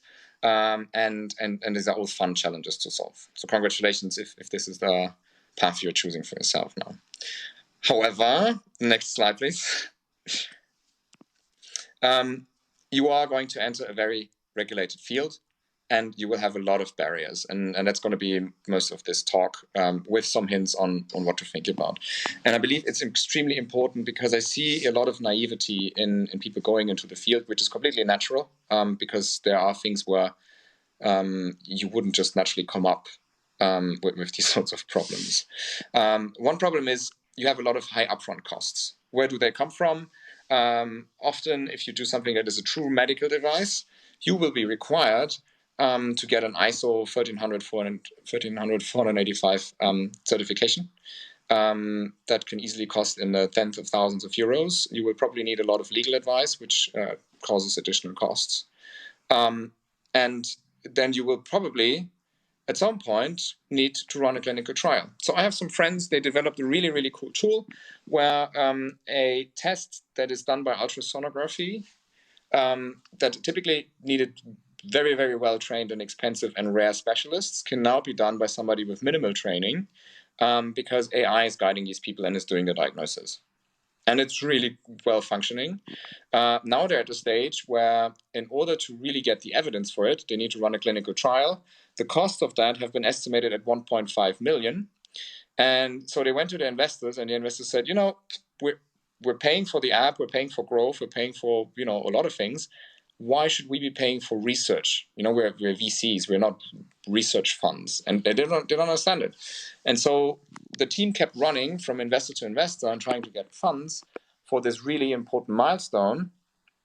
And they came to a gridlock where they couldn't grow anymore, they couldn't get more money because they didn't have that, and they couldn't sort of do it because they didn't have the money and the resources.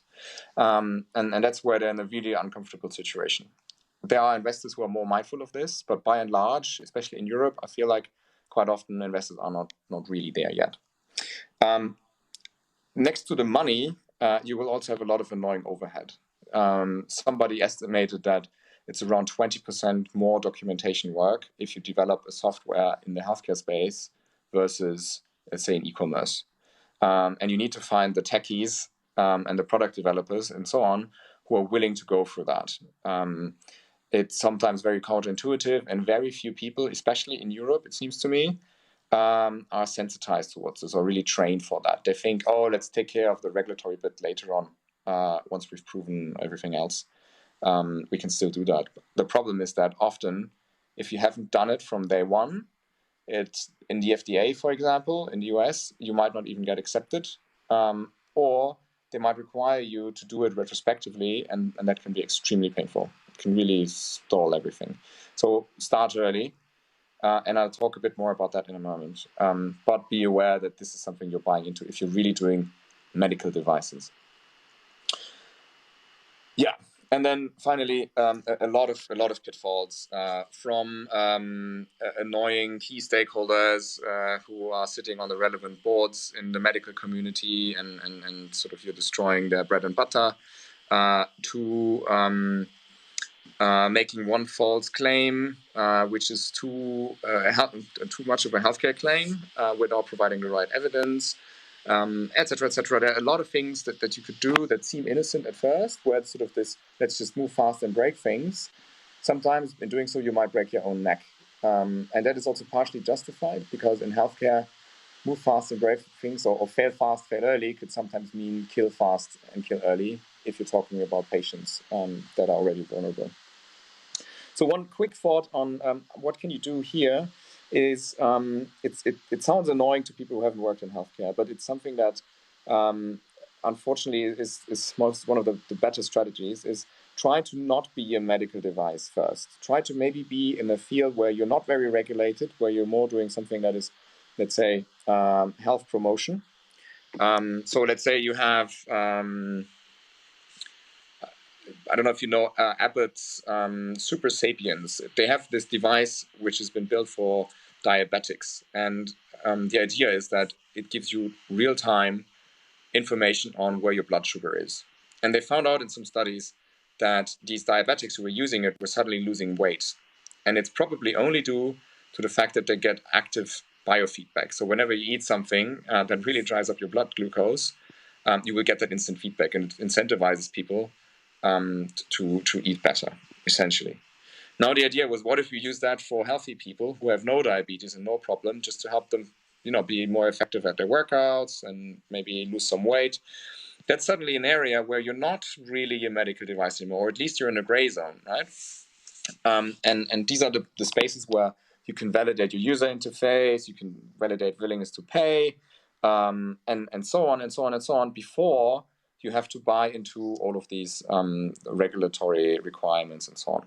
And that's also quite appealing to investors often, if you can say, look, I have already a custom base of 10K people, this and this has happened, now I want to turn it into a medical device. The next step requires me to get certified and to do this and this and this, and that sometimes makes it easier. And then even once you are a medical device, the common strategy is that you try to have not only one medical device, but you break up your solution into several, and you try to get each of them in as low a class as possible. So class 1, another one is class 2A, maybe one is class 2B. And if one of them suddenly, because there's a new feature coming in that changes the value proposition, so maybe it steps up from class 1 to class 2, then you're still ring fencing the others to some degree. Your organization will still have to be a bit more rigorous in the documentation, and you need more people and so on. But you can at least try to not have like a regulatory spillover to other parts of the feature. This whole thing is much more complicated in real life than I'm just sort of showing it, but I just want to sensitize you to the idea that agility in healthcare also means being really clever with the regulation. And again, please feel free, if there are any questions or comments so far, just jump in. I'd love to hear it. Can we move to the next slide? Thank you.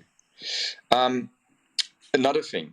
You've all seen these 3 circles of innovation, right? Coming from the design thinking world, where they say the ideal solution, the sweet spot of innovation, is at the intersection of something that is desirable, i.e. people want it, is viable, i.e. you can make a profit out of it, and is feasible, i.e. laws and technology and everything else are permissive of you building this. And in healthcare, I would argue there's a 4th circle, and that is it effective?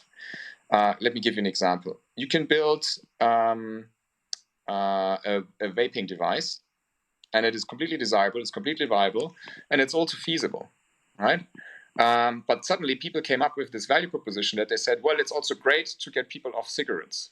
And that is, to me, a medical value proposition. But then suddenly we saw people who ended up in the ICU because of unclear side effects, where we were unsure what is actually going on with these people.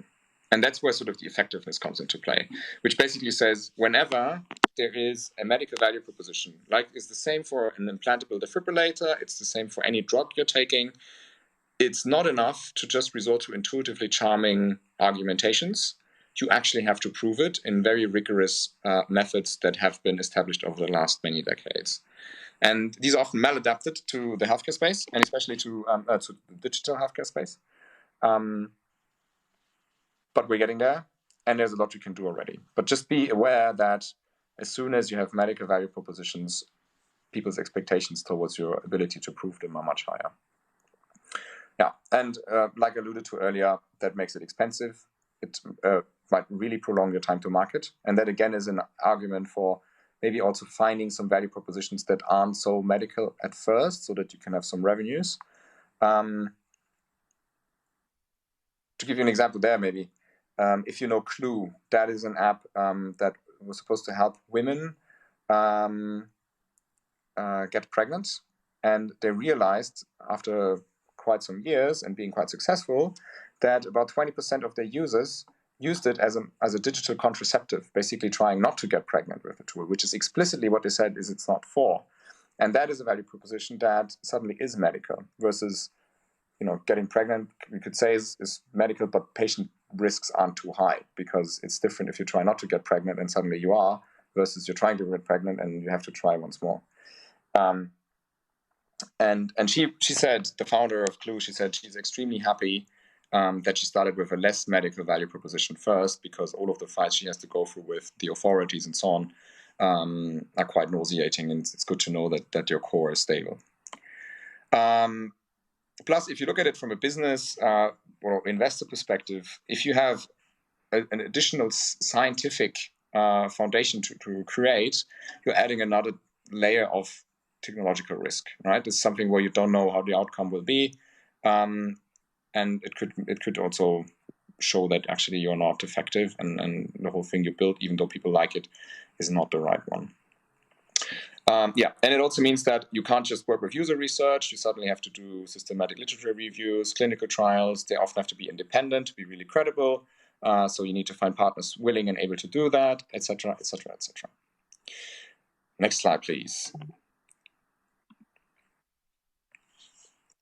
The next problem is, let's assume you jump these entry barriers. You've built something that's really cool. Maybe you have done a study and you've shown that it works. You will still have problems when you start to scale. And it's super, super important to keep these in mind from day one as well. A lot of the things in healthcare innovation is anticipating challenges and getting ready for them from very, very early on, and then being very, very smart on how you prioritize things. And here's just another example. So about 70% of what happens in healthcare is still delivered by humans. And that means that there will be a lot of heterogeneity. Even within one clinic, you might have different departments and they might function very differently. They might even document things very differently. So good luck if you have a data-driven startup that relies on clinical notes.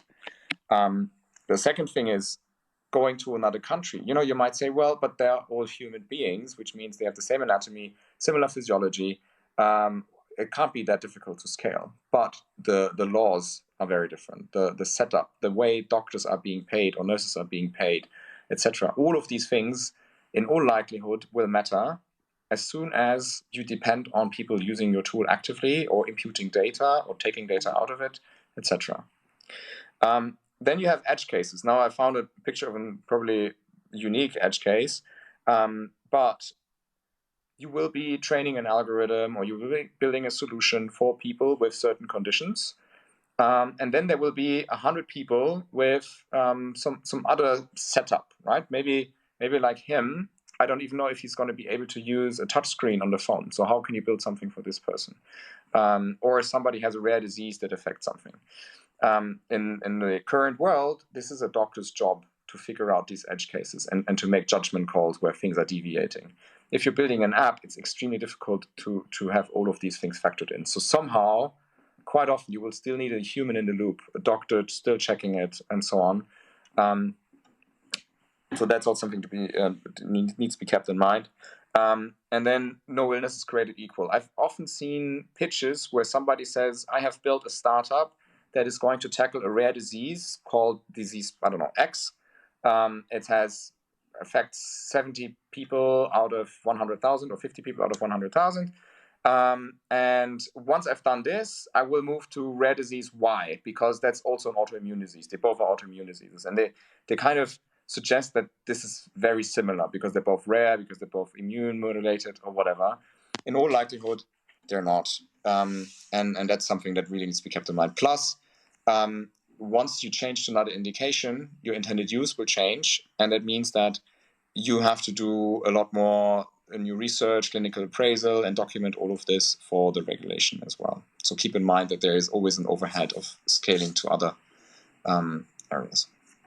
And then the next slide, please.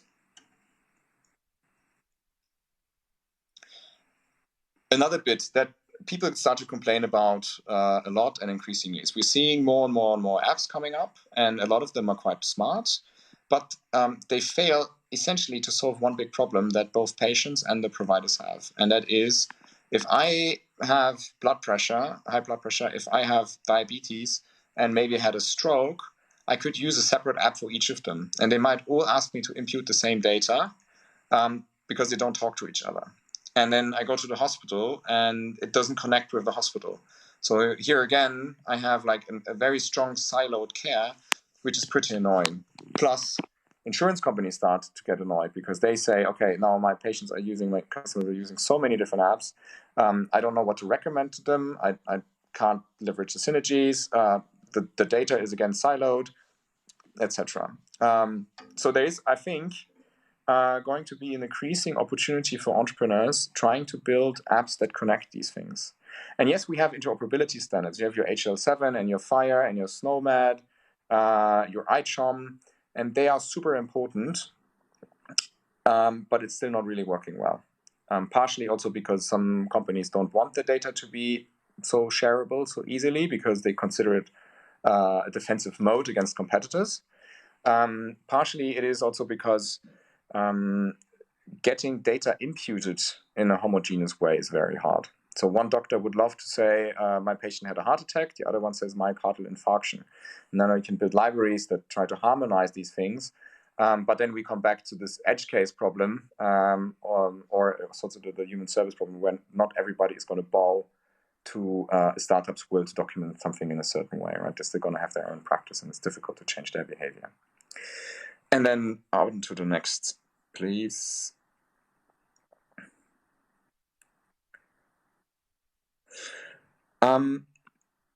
Now, again, let us imagine you've tackled all of the things. There's still more. One is something I just mentioned is interoperability. And for doctors, this is really annoying. You know, you build something amazing, and then they say, but how many browser windows would you like me to have open? Like, how many apps can I launch at the same time? And do I really need to copy and paste things from one thing to another? That's bad for them. It causes time loss, and it's bad for you because they will find the easiest, laziest shortcut, and that might often include not imputing any data into your solution, just taking it out, or only being so selective until they get so that they get the stuff out of the app that they need, and then they stop there. You get into a classic collective action problem. And this one, the second one about influential parties, don't underestimate that. I'm sure that most of you read the book Crossing the Chasm, where the author basically argues that there's a normal distribution in your population when it comes to their willingness to adopt a new technology. And on the one extreme, you have an elite few, if you will, people like yourselves, who want to innovate themselves. And their neighbors on this bell curve are the early adopters. They typically like to take something new because they want to be part of the future. These are the people who buy a Tesla car when there's no electricity charger, and they go for great pains and pay a lot of money just to be part of that. And they're great to learn with. But if you only stick with them, you're going to be the couch surfing of the world and not the Airbnb who manages to cross that chasm that suddenly finds something that also attracts the early majority. And the early majority mistrusts these freaks who always do these crazy things and buy cars that end up blowing up or whatever. They want to see that some people of their own kin with a similar risk hunger, that they started to buy into it. And that's difficult because of how do you do that, right? So you have to find this beachhead. You've all heard this theory. I'm sure you would not if I would be sitting in a room, but just in case there's some who don't know, I just thought I'll share this a little bit. Now, in healthcare, what I've often found is that suddenly you have the people who are at the other far end, the laggards, who sit basically at the gateway between the early adopters and the early majority. They sit in your ethics committee, in your medical chambers, and so on. And often you need to get their approval before you can even roll it out further. And they can be extremely painful and just pretty much try their best to block you. And then they're also really well organized and so on. So this is something to keep in mind. One of my big mentors who got knighted for his service to the United Kingdom's NHS and who's also a surgeon himself, he once said to me, remember, whenever there's retirement, there's hope. So that was his approach after many, many years working in the NHS. I think we can do better than that. And I think that, again, COVID changed a lot. So many of these resistant people now suddenly had to change and had to adopt, for example, telemedicine. So that's good. But be aware in detail and really study. Best is sort of try to figure out how do people get their money, how they incentivize in your country, and always figure out who am I taking something away and what might that mean for my value proposition, because they are strong opponents potentially. And unfortunately, not always interested in the good of the society as much as in the good of their own position and financial wealth. Partially understandable, and it's not always just out of conflicts of interest. Sometimes they have genuine concerns, and that's also good. But I'd address that. Dr. Jungmann, do you want to? Very interesting discussion, but we're running out of time. Can you wrap up a little bit? This Thanks was so the much. last slide. So the next one, I think, is the same thing. And then I have some backup slides if you want to deep dive into something. But those were my favorite challenges, so to speak. Okay, thank you so much. You know what I like so much in your presentation? A lot of these presenters say what to do, and what you there is tell also what not to do. And maybe, like you said, don't go into medical devices when you start, because that's a tricky one. For the last brief question, if you have one tip for young entrepreneurs in the health sector, what would it be? Oh, wow.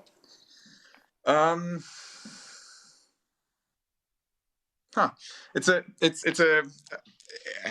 I don't want to be too generic, but I think what does certainly make sense is try to get insiders in, and not because they know more than you, but because the mix of your maybe outside view and your challenger view combined with their status quo bias and maybe also their inside knowledge and cultural insights, and maybe they can go with you somewhere and speak from their experience and get much more buy-in.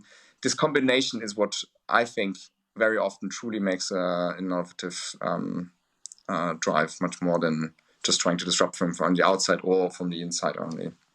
Great tip. So try to get outsiders in. Also a good tip for the 5 young teams that presented and pitched today. Thank you so much, Dr. Jungmann over there in Berlin. Now, let's take you back a little bit back. Having an idea, that's where it all starts. But afterwards, that's where the tricky part comes. And getting ideas is easy, but how to go a little bit further, how to get help, how to get, for example, outsiders in. And maybe that's where EIT Health comes in. That's an organization that can provide support and even funding for young potential startups. And that's also where Menno Kok comes in. Menno is the managing director of EIT Health in Belgium and Holland. And I'm the Netherlands, and we see already Mr. Menno Kok.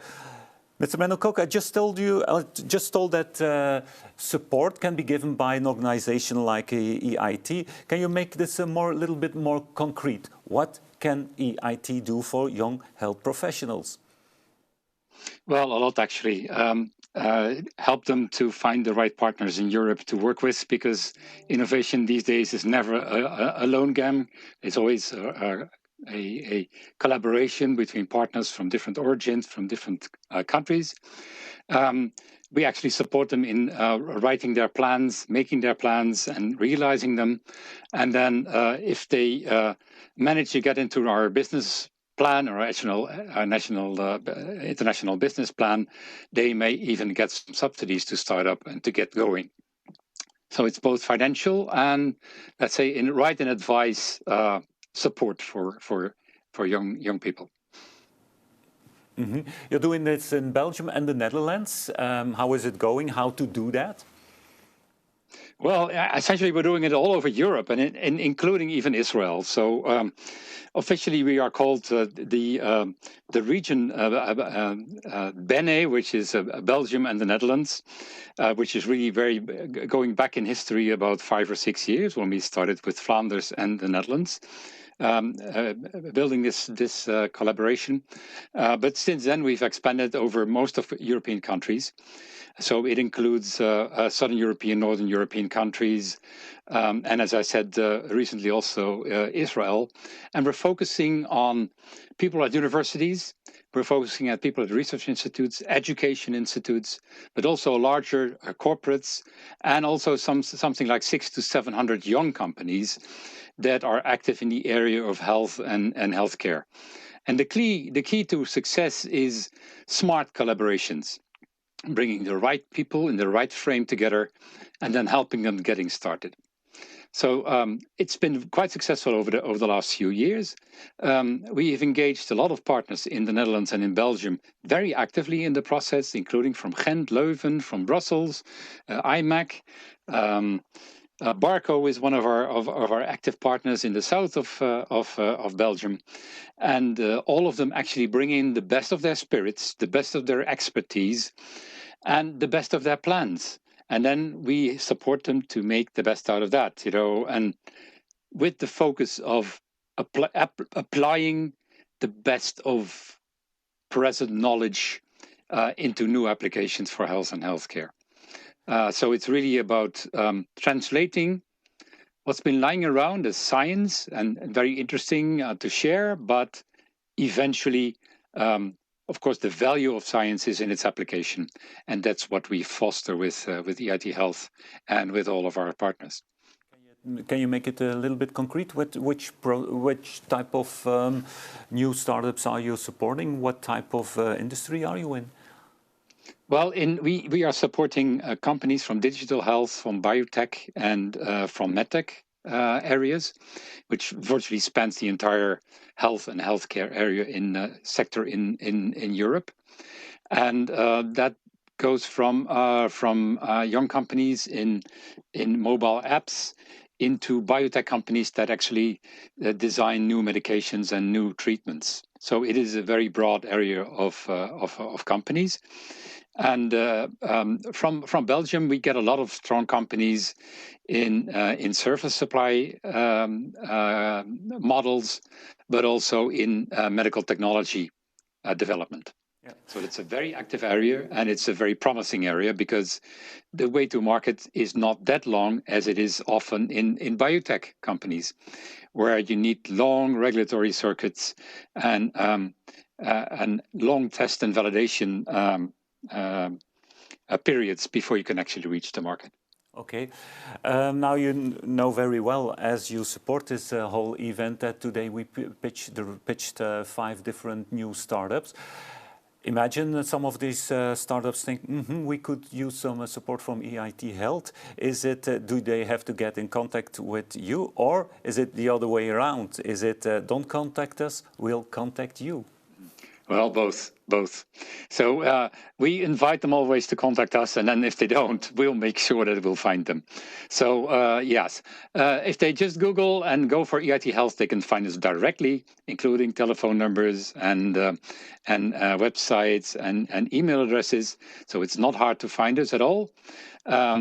Many of the companies they may know from their daily existence and their daily collaborations may already know EIT Health, so I'm in no doubt that they can quickly find us, and I'm sure that we will have something to offer for them. Okay, thank you so much for supporting this whole event. You and your company has been a true supporter and sponsor for this event. Thank you so much, Mr. Koch. Thanks for joining us this evening. Have a good evening. Goodbye. Well, thank you for the opportunity to say something about EIT Health, and have a good continuation. Yeah. Thank you. Okay, thank you so much. I think, Maarten, the moment is very near here to come. But before, you know them already, and the 2 winners? I know them. I just got word of it. Yeah, I've seen it. Before we announce who the winners are, we have a slide on what they have, what's on stake tonight. What's at stake, yeah, exactly. So for the jury vote, the team that wins the jury vote wins 3 things. One of them is a €500 gift card that they can spend on whatever they want. Also, a wild card for the Expedition Do program, and that's a pre-accelerated program basically that supports them in their further, like in their journey from now on. That is run by Ghent University, so by the Center of Entrepreneurship of Ghent University. And then the third thing is they're featured in an article that will be spread out by the EIT Health Alumni Network, specifically in their Rising Stars section. Okay. Also, maybe important to note that the winner of the public vote will receive something as well. They won't go home empty-handed either. They'll receive a package or a collection of books about entrepreneurship and innovation, so they can learn more about the topics that they've dove into in this program. Okay. There was not only the jury that we like to thank, there were a lot of mentors that were the guys and girls who guided these young teams, I guess? Yeah, exactly. So we have mentors who were involved throughout the program to basically coach them and give them tips and advice, people who have started companies before and who are already in our network. So yeah, big thanks to the people involved in that sense, yeah. Yeah. There were also challengers. The challenge owners, so those were the people who presented the challenge in the first place. So we have 5 people from the 5 organizations that are partner in this program that have basically come up with the challenges that then the teams worked on during the program. So also to them, a big thanks for being involved also during the program and give their feedback. Okay, now Martin, we know that the jury has voted, but what were specific points on which criteria were used? It isn't just, we like them and that's all. No, what were the criteria? Sure, yeah. So they looked at originality and like creativity, how innovative is the idea. They looked at, do the people who present this really understand the problem they're trying to solve? Then obviously, how does that solution fit that problem? Is that really a match between problem and solution? They looked at how feasible and viable might this be. Obviously, they realized that this has only been done in a 12-week period, so it's a very short amount of time. And then lastly, they also looked at the pitch presentation in general. So how did they pitch and how did they present themselves? Yeah, I noticed they were trained on this. These pitches were good. I guess there was a lot of rehearsal on this. Exactly. That was what this weekend was about. Really, starting from Friday morning up until this point, they started or they practiced their pitch. Yeah, with good results. With good results. But Martin, the jury was together virtually, Yeah. So they were in another call during the live stream, and I got the questions through my smartphone as well from the team, from the H-Impact team, and as well as the actual winner. Before I announce, maybe important to note as well that we obviously up front we knew that a team cannot win both jury vote and public vote. So the jury vote is decided first, just so that it's clear as well. And before I announced the winner, they did insist on congratulating everyone because they have made a lot of progress, certainly in this specific time frame. So everyone is a winner if it was up to me or the H-Impact team, but of course only one winner can really receive the jury. Yeah. And so the winner is... I'll quickly check again just so that I don't make any mistake, but the winner of the jury vote is Hola. Oh, Hola, and maybe we have someone of Hola.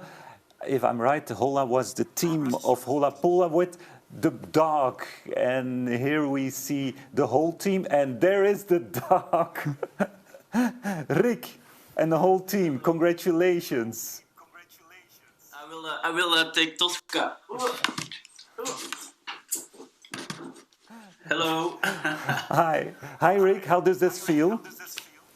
I cannot believe it because my dog just barked. So did we win or did we win the public vote? To be sure, we're sure. Martin is sure. Not you, the whole team of Hola won this jury prize. So congratulations. Rick, what are the next steps? What you're dreaming of? First of all, I'm dreaming of lying in my bed because the event was quite busy this weekend.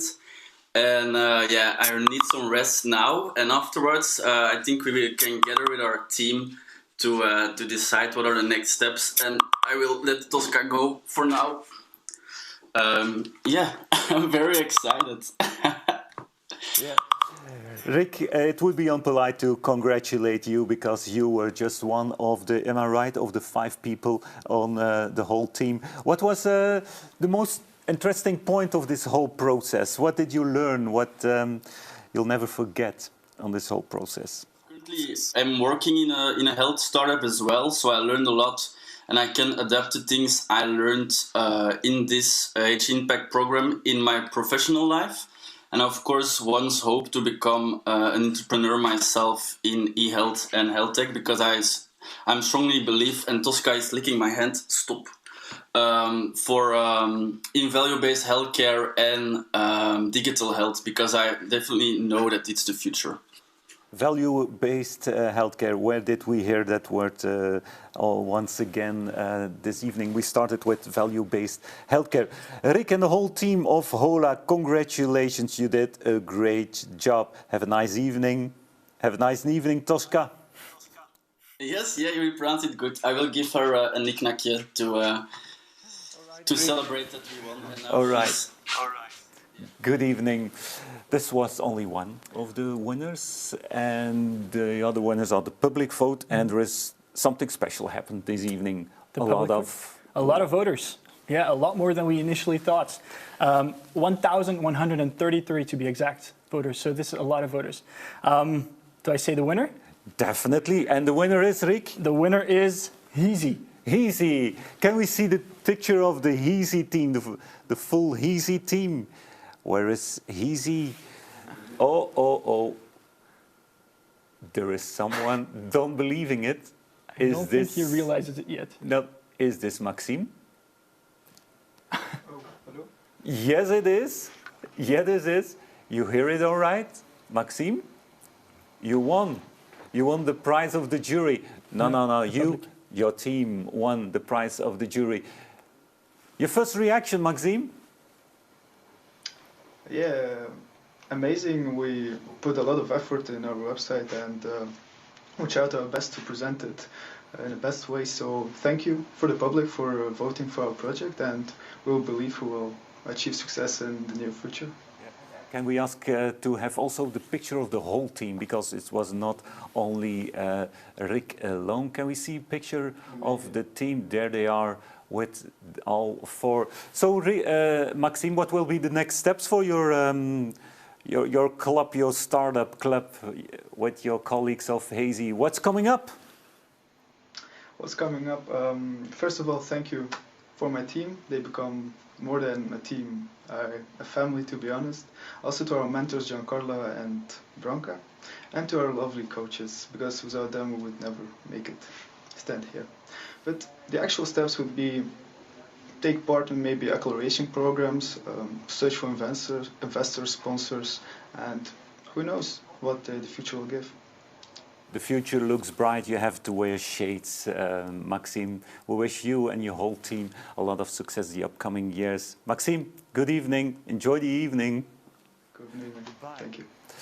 So, Rick, 2 nice winners, and you said it already, it's not only the winners, there were some great pitches today. Nice teams, you know them by heart already? Yeah, we do. Yeah. Time to close up. Yes, I said, Rick, you're Martin. Rick was the one with Tosca, the dog, the winner. So anyway, Martin, thank you so much for being here, our guest. Of course, we want to thank all the sponsors. We think of Roche Diagnostics, EIT Health, and the other sponsors, the mentors, the challengers, the whole technical team, Jolien, Martin, and other people from this H Impact event. But most of all, we want to thank you. We never expected, honestly, that more than 1,100 people would vote for the public winner. So this means a lot to us. It says that entrepreneurship is still alive and kicking in our country. So thank you so much for joining us, and who knows, bye-bye until the next time.